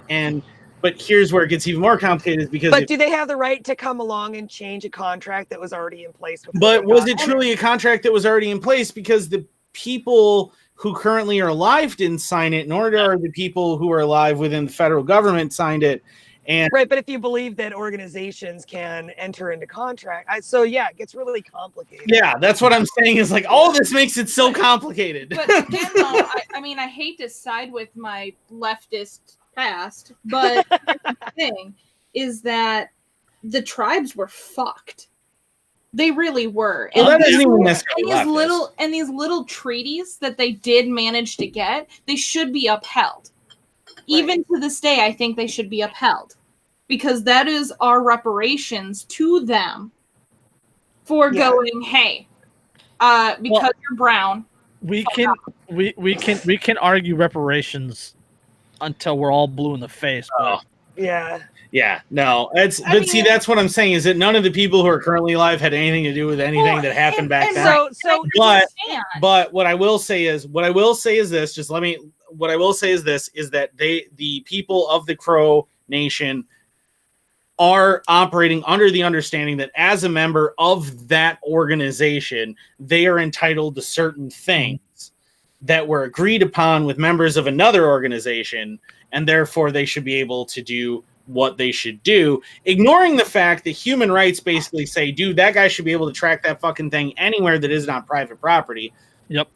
And take it. And fuck you, federal government, fuck you, state government, fuck you, anybody else. He should be able to just take it because that's his right, because you have a right to feed yourself. Right. And to me, the bottom line of this whole thing is that everybody can look at this situation as an individual and realize what is right here. This guy should absolutely not be in trouble for trying to feed his family by shooting a deer, a wild fucking animal. Elk. Yeah. Elk. Okay. A wild animal. By hunting a wild animal and eating it. Nobody should be in trouble for that. Yeah, this is what this shows. Yeah, it's not some trophy hunter. Right. So what this shows is how complicated government can make an extremely simple fucking situation. Yeah. Oh yeah, they do the same thing with fishing. They do the same thing with all kinds of hunting, where they're well, but you didn't pay me your blood money in order to harvest that fish to feed yourself. Yeah, you didn't buy the government's permission. Yeah, exactly. But not even just the fees or the licensing or whatever, but just how fucking complicated they have to make all of this. Like any reasonable person would say, there's no problem with him shooting an elk to feed his family. Any reasonable person would say that. Yeah, but once you involve committees and you involve petty fucking tyrants and you involve bureaucrats, this shit has to go all the way to the fucking SCOTUS and have these, 9 old people in robes make a fucking big important decision about it. Possibly dead in the case of Ruth Bader Ginsburg.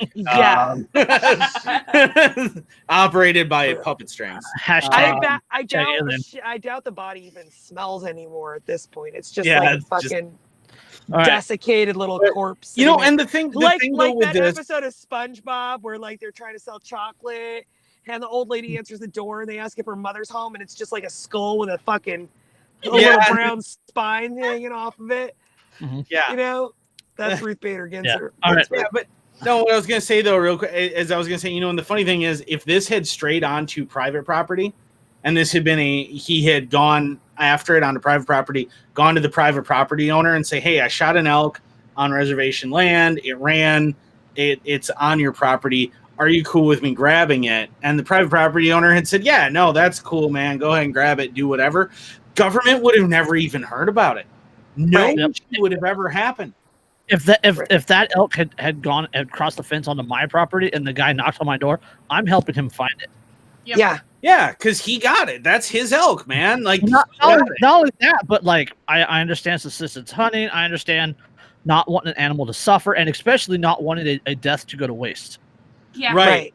Yeah, and then not wanting death to go to waste is there too. But I mean, just as of hunter myself, it's no, you shot it. That's your animal. So and I don't get want it wherever it rotting goes on my property and attracting scavengers. Yeah, I don't want a bunch of fucking coyotes on my land. If I was a trapper, there's never mind.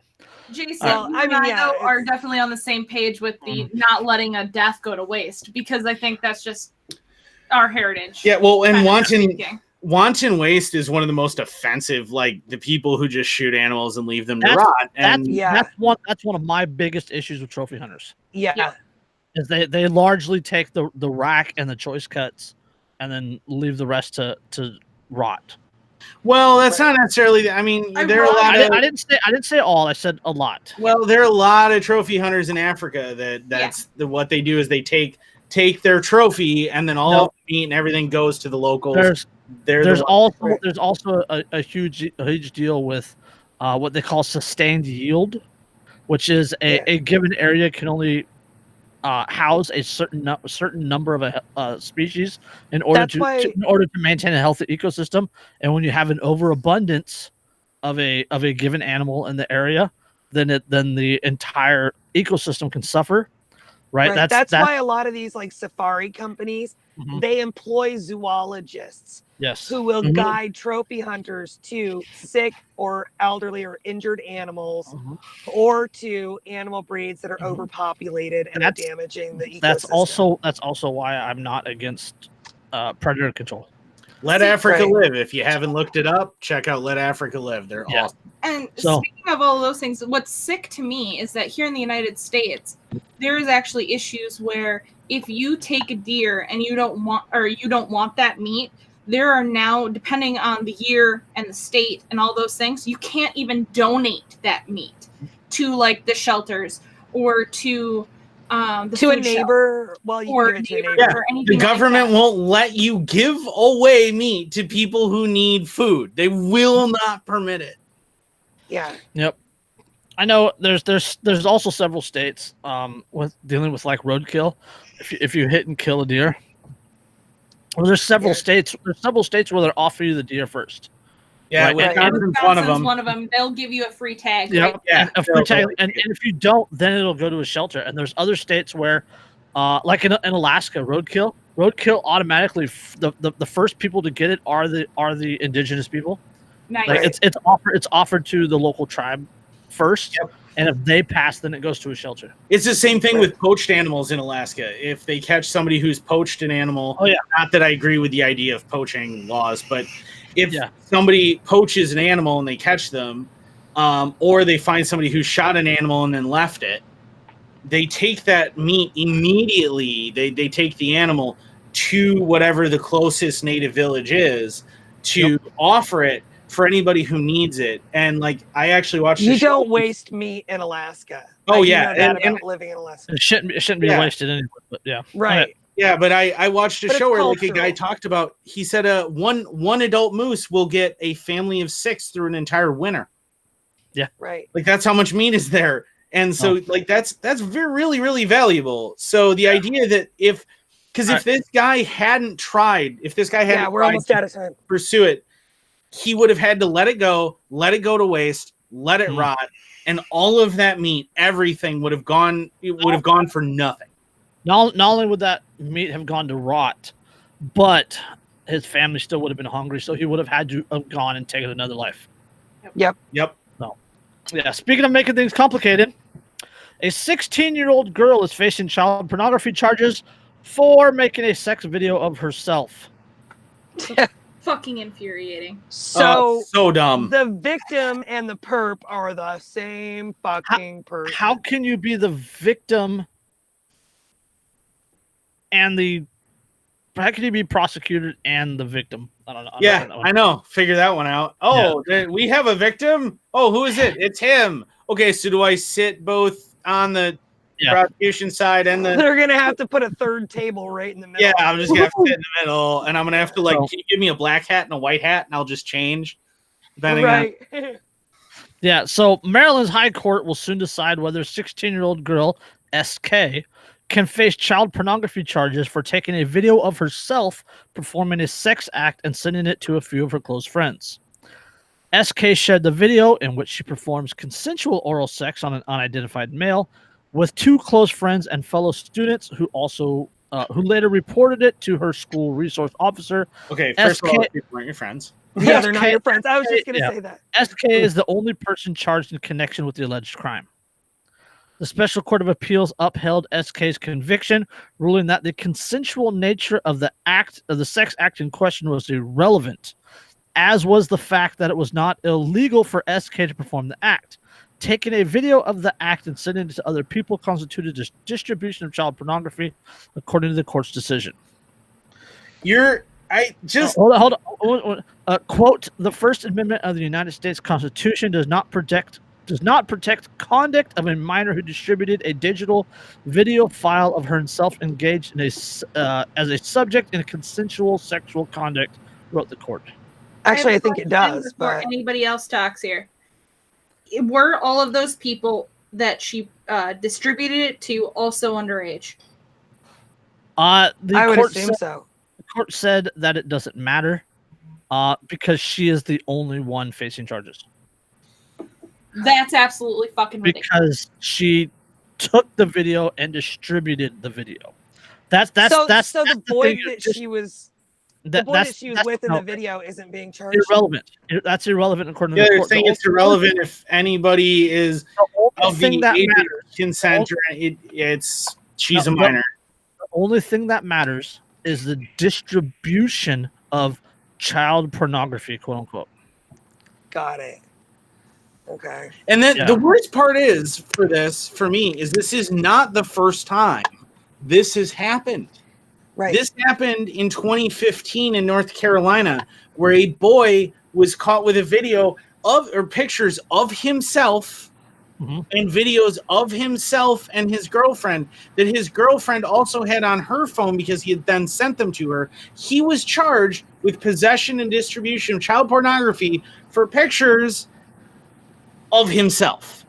Her that he sent to her. Like he didn't send it to anybody who wasn't in the pictures or video. Yes. The police tried to get the warrant to take a picture of the kid's dick. I believe so. Yes, it is. In order to prove that it was his, they wanted a warrant to take a picture of his dick. Now, on top of that, they wanted to force an erection. Take a It's Cormega Copening was his name. They on top of that, by the time they found the videos in that case in 2015, both subjects were already 18. Right. The videos were taken in 2013. They were 16 years old. It's now 2015. They're both 18. And they're from when they were 16, though. And so under the law, that's what it was. And they were convicted of possession of child pornography for pictures of themselves. Which they could, like, are you kidding? Does that mean that a 16-year-old can't look down at himself or herself and go, oh, look at that, or look at themselves in a mirror because I'm observing child pornography now? No, you just can't draw a picture of it, take a picture of it, Do I not see? And this is that thing too, because then you don't even hear people arguing about like the you own your own body. People arguing that but you own your own body. Well, hold on, wait. Okay, what I just said about the forcing an erection, taking the picture. The police detective Edward Abbott, blah blah blah blah blah. He was the detective in the sexting case. He sought a warrant to take the 17-year-old male suspect to the hospital, inject him with a drug that would force him to have an erection, photograph his genitals, and compare the photo with existing pictures of the genitals the police had confiscated from the 15-year-old girl's phone. Jesus Christ. That's fucking rape. That is rape. That cop actually committed suicide. Thank God. Well, at least he finally turned into a good cop. Yeah. I mean, I'm not a huge fan of hearing about people dying, but good in this case. But Jesus Christ, I mean, are you kidding? Like, and then now we're going through it again. It was insane 4 years ago. It's insane now. It's pictures of her. She has pictures of her. She chose. This is why age of consent laws are retarded. Yeah. The Maryland Court of Appeals ruling is expected later this year. The court, which is Maryland's equivalent of a state Supreme Court, heard oral arguments in February. The proceedings, SK's attorney, public defender Claudia Cortez, argued that the statute in question was not intended to punish minors for being featured in pornographic material, but rather to protect them. Punishing SK, as the state has attempted to do, is cruel and authoritarian. Agreed. You think? Yeah. So even people who are advocates for minors are going, this is not what this law is for. You people are being stupid. The state you can't punish her for being a fucking entrepreneur. I mean, it's not like she had a premium Snapchat. All right. The state, on the other hand, has asserted that SK needs guidance and that prohibition or that probation and a mandatory mental health evaluation were reasonable outcomes. What the hell? A mental health evaluation because she filmed herself blowing a dude, and then sending her friends like, check this shit out. Yeah, I know a lot of people in the Navy that need mental health evaluations. Exactly. Under those fucking The Washington, Oh my God, I don't even want to talk about the infantry. Oh, yeah. What happens in the foxhole stays in the foxhole. All right. Yeah. At her initial hearing, the prosecutor said that the state was, quote, was not, quote, trying to prove a point in going forward with the case, but that the state believes that the respondent is in need of some guidance, rehabilitation for something deeper, and is just trying to help her. Because her case by making her a criminal.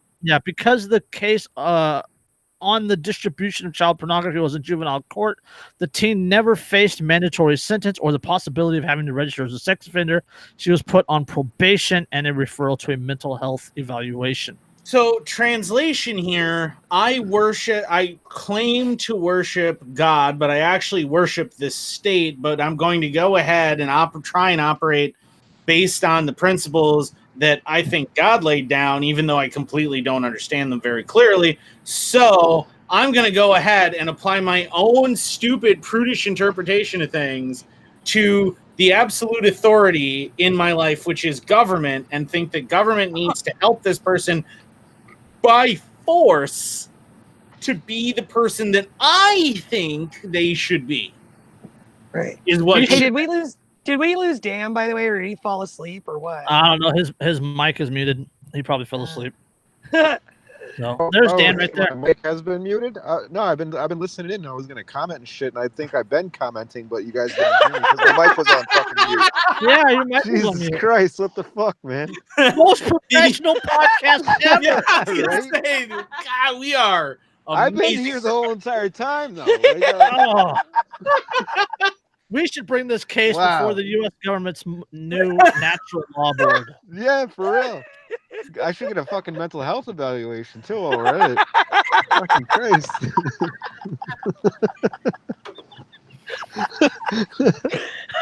Only Dan, you guys. Only Dan. Classic Dan. Yeah, that's normally something Lindsay would do. Most Why aren't you professional listening? show Oh, on the he's web. muted. This nigga just dropped off the earth. this will not be making it onto Dan's campaign. Vote home or not hard. They'd be like, look, this guy's completely reliable.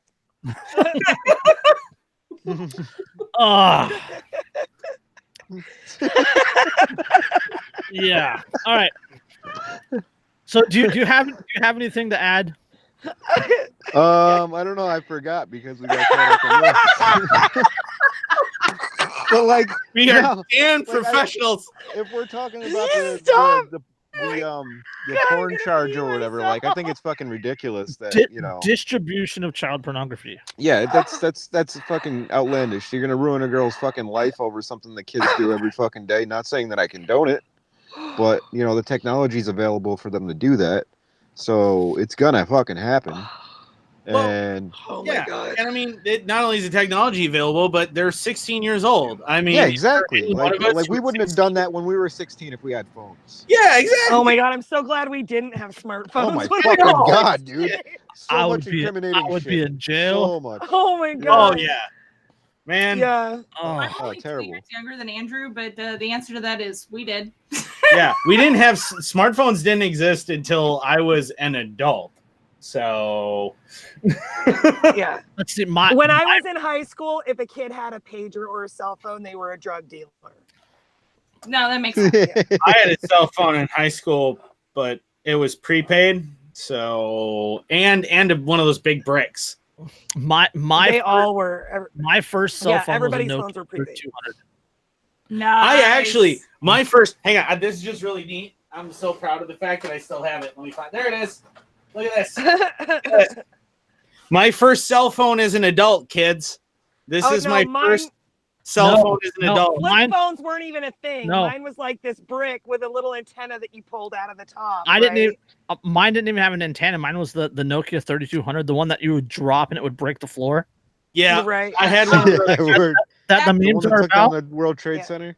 There's Yeah. like Actually stories of that particular phone when I worked for Verizon that literally have been dropped on snowmobile trails and 2 years later found, and they still function. Yeah, it's still powered back up. Yeah, but I mean, like, look at Probably the on the same Sprint battery logo. charge. Look at the Sprint logo nice. on that to put Oh. in perspective how old that is. Yeah. But that's my first cell phone. So this is the crap that we all had. Like, I was an adult when I got that. Yeah. No, I had one shortly after high school, and it was just a rectangle with like a keypad on it, you know. And it had like a little tiny like monochromatic screen where I could see the numbers that I typed in. That was it. So Yeah, I had old school. my I think my senior year. No, it wasn't my. Yeah, that was the sophomore year maybe in high school that I had a phone that was like this big and a big brick and whatever, but no camera. The cameras, the smartphones, being able to send pictures to each other nearly instantly, none of that existed when we were kids. No. yeah, No way. No. So like this, but had it, every last one of us would have used it for exactly what this girl used it for. Oh, totally. But speaking of technology and how people misuse it, and people being idiots with phones, let's talk about my article about Florida man. Okay, I'd be throwing stones in a glass house if I fucking said that I didn't do that shit with my phone. Yeah, exactly. Like every one of us. I got on Order I 16. certainly never send nude or Oh, of course risque not. Who pictures does to that? anyone ever. Never once have I. Never no, once. no idea. You know, I actually don't, and I Anybody- never anybody have want my because I used to telephone work for the password? Hit me up NSA later and if I'm you not want retarded. All right, Derica's article. She said we have to do this one, Yeah. and this Last guy one. is welcome on Anfam Island. Yep. Yeah. All right, Florida man calls. When he gets out of prison. yeah, Fucking idiot. Florida man calls 911 to brag after fleeing traffic stop. Quote, like, what do we pay you guys for? I love that. Oh, line. that is the greatest bragging ever. Yeah.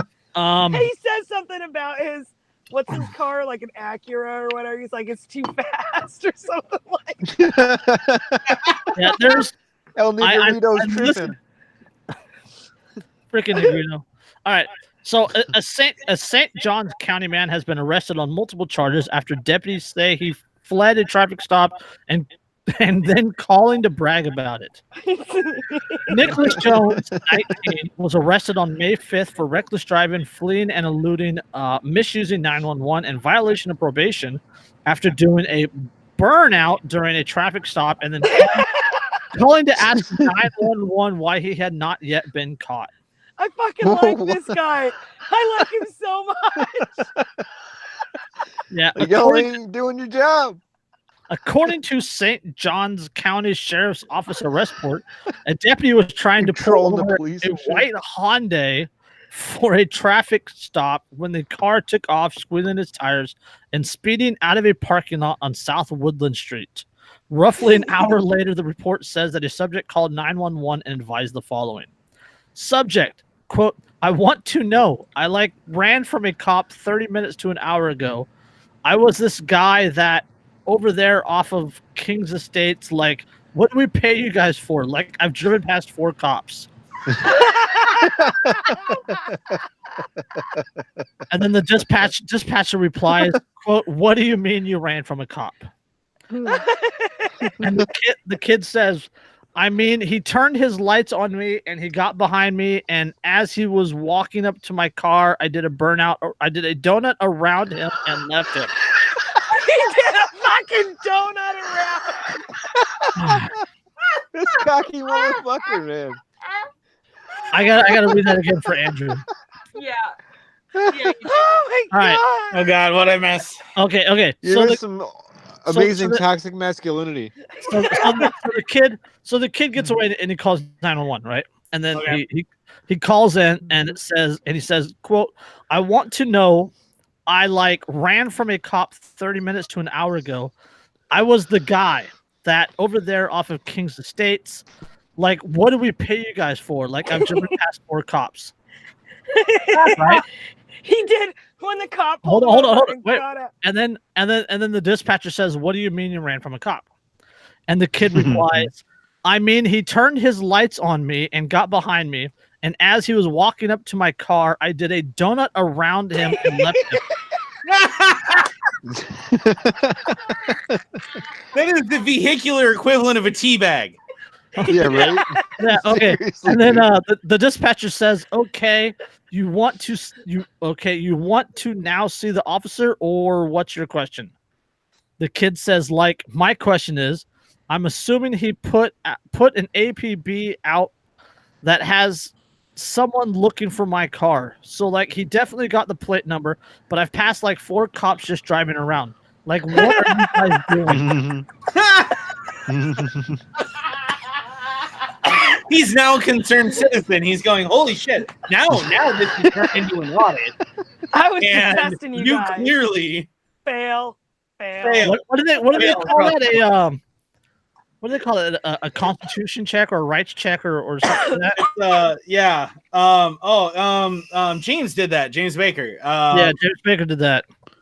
Yeah, that's. I'm really glad he's out of jail. The dispatcher says. Well, we're working on many calls, sir. I'm sorry. We will get to your particular crime Wait when your it is turn, appropriate. Sir, wait your turn. Sir, Yeah, you need to wait your turn. Yeah. Sir, all of our operators are currently responding Assisting to other callers. criminals at this time. And then the article says, using investigative techniques, St. Johns County deputies were able to track the to a person named Nicholas Jones, who was Investigative technique. Investigative technique. They listened to the call and he straight up told them who he was. I'm sorry, but it doesn't take fucking Hercule Poirot to deduce who the fuck this guy is. That's some Miami Vice shit right there. A day later, deputies were made aware of a car with the same tag number traveling in the area on Old Mortuary Road. The vehicle was found in front of a clothing store, and Jones was taken into custody. When asked why he ran from the traffic stop, deputies said that Jones smiled but said nothing. When asked why he would call 911 to gloat about it, Jones said, quote, the cop had no right to stop me. I saw him turn his lights and sirens on and was going to stop me, but I didn't want to. Deputies also advised that Jones would later state that he ran because he thought it would be fun. Okay. And it You fucking guys, was. This is the future that I Oh, see wait, for hold on, Declan. wait, I'm not even joking. wait, This is the future I see for Declan. Wait. Deputies told Jones that the cop who attempted the traffic stop did not get his tag number, and that they were only able to arrest him because he called 911. Damn it. Son of a bitch. All right, okay, Yeah. so points off, sir, for perhaps Wait, hold on, and then quote overestimating. quote. He That's pulled a funny. donut around the cop and he got away scot fucking free. And he had to Yeah. call and fucking gloat about Yeah. it. and He that's should how have got called from a caught. burner phone. Like, dude, stop at Walmart, pay your $50, get a fucking burner phone, Yeah. then call 911 and dump the phone. Like, this is Right. Quote, that's funny, so I told on myself, Jones asked, according to the arrest report. Quote, no cop can catch me in my Hyundai Elantra. That thing is fast. Yes, that's it. Oh my god! It isn't even a tuned Civic. Oh, God. It's a fucking Hyundai. Oh my god! Christopher says hashtag not all heroes wear capes. Yes. Apparently, some heroes wear probably one of those sideways flat-brimmed hats and With a drive- wife beater and like khaki There's our Florida man hero of the week. Oh yeah, he's definitely the beater sideways hat wearing bro in his mom's Electra, and I he like just his made fucking- you all look like fucking losers. and he laughed about it. all the way through the fucking booking process. Yeah, This like, Oh is- yeah. like what? I mean- Like what do we pay you guys for? Like I've driven past 4 cops. I can so see Declan doing this when he gets older. I'm not. I agree. It sounds like a Declan thing to do. It does sound like a Declan thing, doesn't it? It sounds exactly like a Declan thing. Hashtag spirit animal. Yes. Oh. Except he will be saying, "Do you know the way?" Yes. You did not know the way. You did not know the way. Spit on the full screen, and then gone.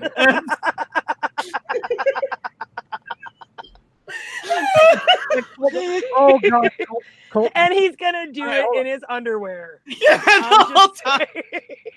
saying. Colton says his one mistake was assuming that the cops were competent. Yeah. Wow. Yeah.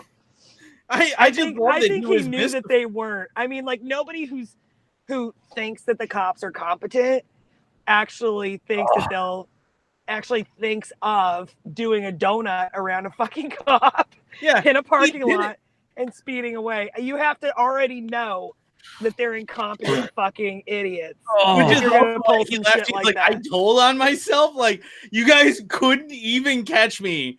Like, I did a donut. I gave you every opportunity, and I had Yeah. planned myself on a silver platter to you for you to figure it out. That is great. That is worth every moment of jail time I'm about to get. Yeah.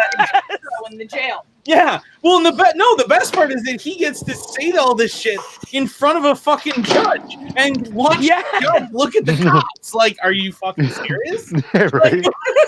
They're gonna end up. I mean, it's Florida. They're gonna end up erecting a statue to that guy in that. Oh my god. Yeah, they That's should. peak Florida, man. If they don't, we will.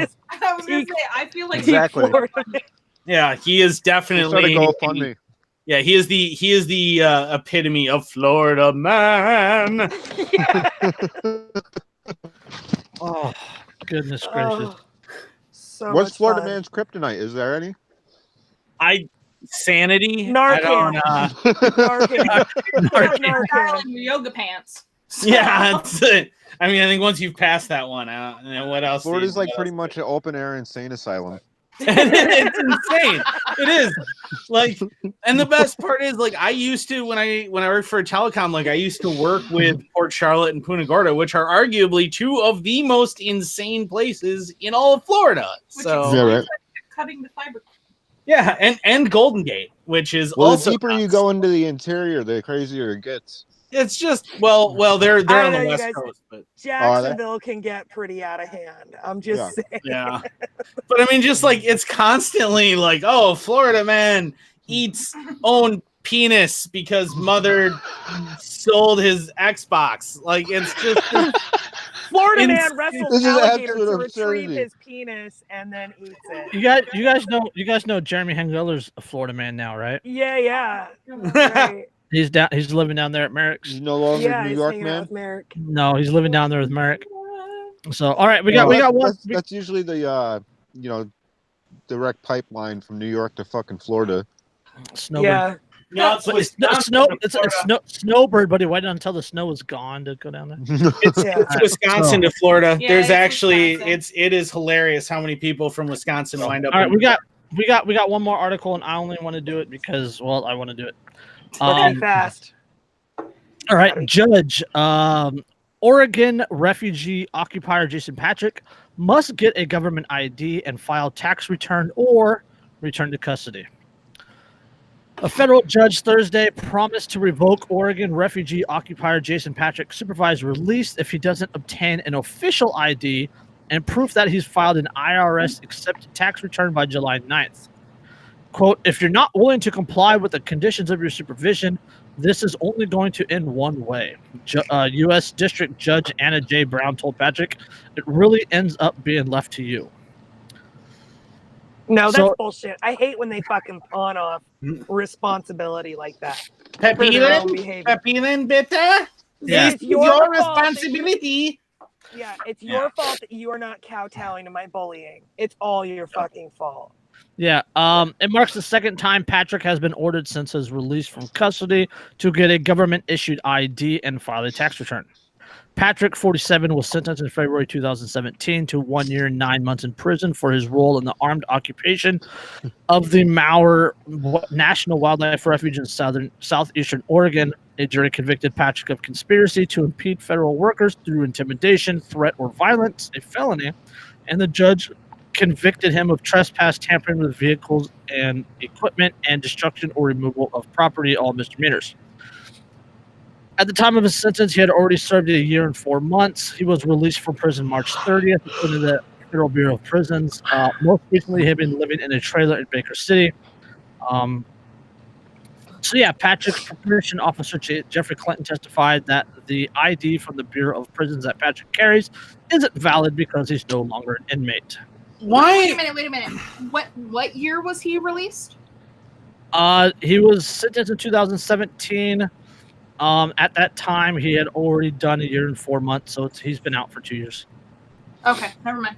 Okay, but I mean, so Patrick won't get an Oregon-issued ID because he objects to using a social security number as a form of identification. One of his, quote, deeply seated religious beliefs. Patrick told the court he should be afforded some alternative reasonable means. It's not even a religious thing, though. It was like part of the agreement of the Social Security Act. It was never legally supposed to be a form of identification. It legitimately says not to be used for identification on your Social Security card. Patrick has told the Oregon... That's just to get him in the system because they want to make him a usury debt slave. A strong religious objection to being numbered. Yeah. Well, once you're in the system and you have a fucking Social Security number, you're automatically allowed to be used as collateral against the debt. Right. Yeah. And I mean, but petty bureaucrats don't think about that or know about that even. They just, all they care about is respecting their authority. Yeah, they want you in the system as a citizen. Again, and it's not like these people don't know who this guy is. The Sieg. It's not like these guys don't know who this guy is or there's any question. It's just that they're like, oh, well, but you need to be in the system. Yeah. The probation officer also testified that the IRS couldn't confirm that Patrick had ever sent an income tax return to the agency because it was impossible to track. Patrick didn't sign the form with his name and instead signed it with 2 words, quote, under duress. But here's the thing. Here's the thing is that under the law, if you make under a certain amount of money, you are not required to do that. So how the fuck can they require you? Not only that, but I'm just gonna wait. It's impossible to track if somebody filed a tax return? If they don't have their Social Security number on it. It's impossible. It's impossible to confirm that really? He has one because they can't track it because he won't use his Social Security number. Listen to that, Anarcho Land. It is impossible to confirm whether or not you have filed a tax return. Mm-hmm. Yeah. Just find that interesting for no particular reason. No reason at all. No reason at all. Yeah. So.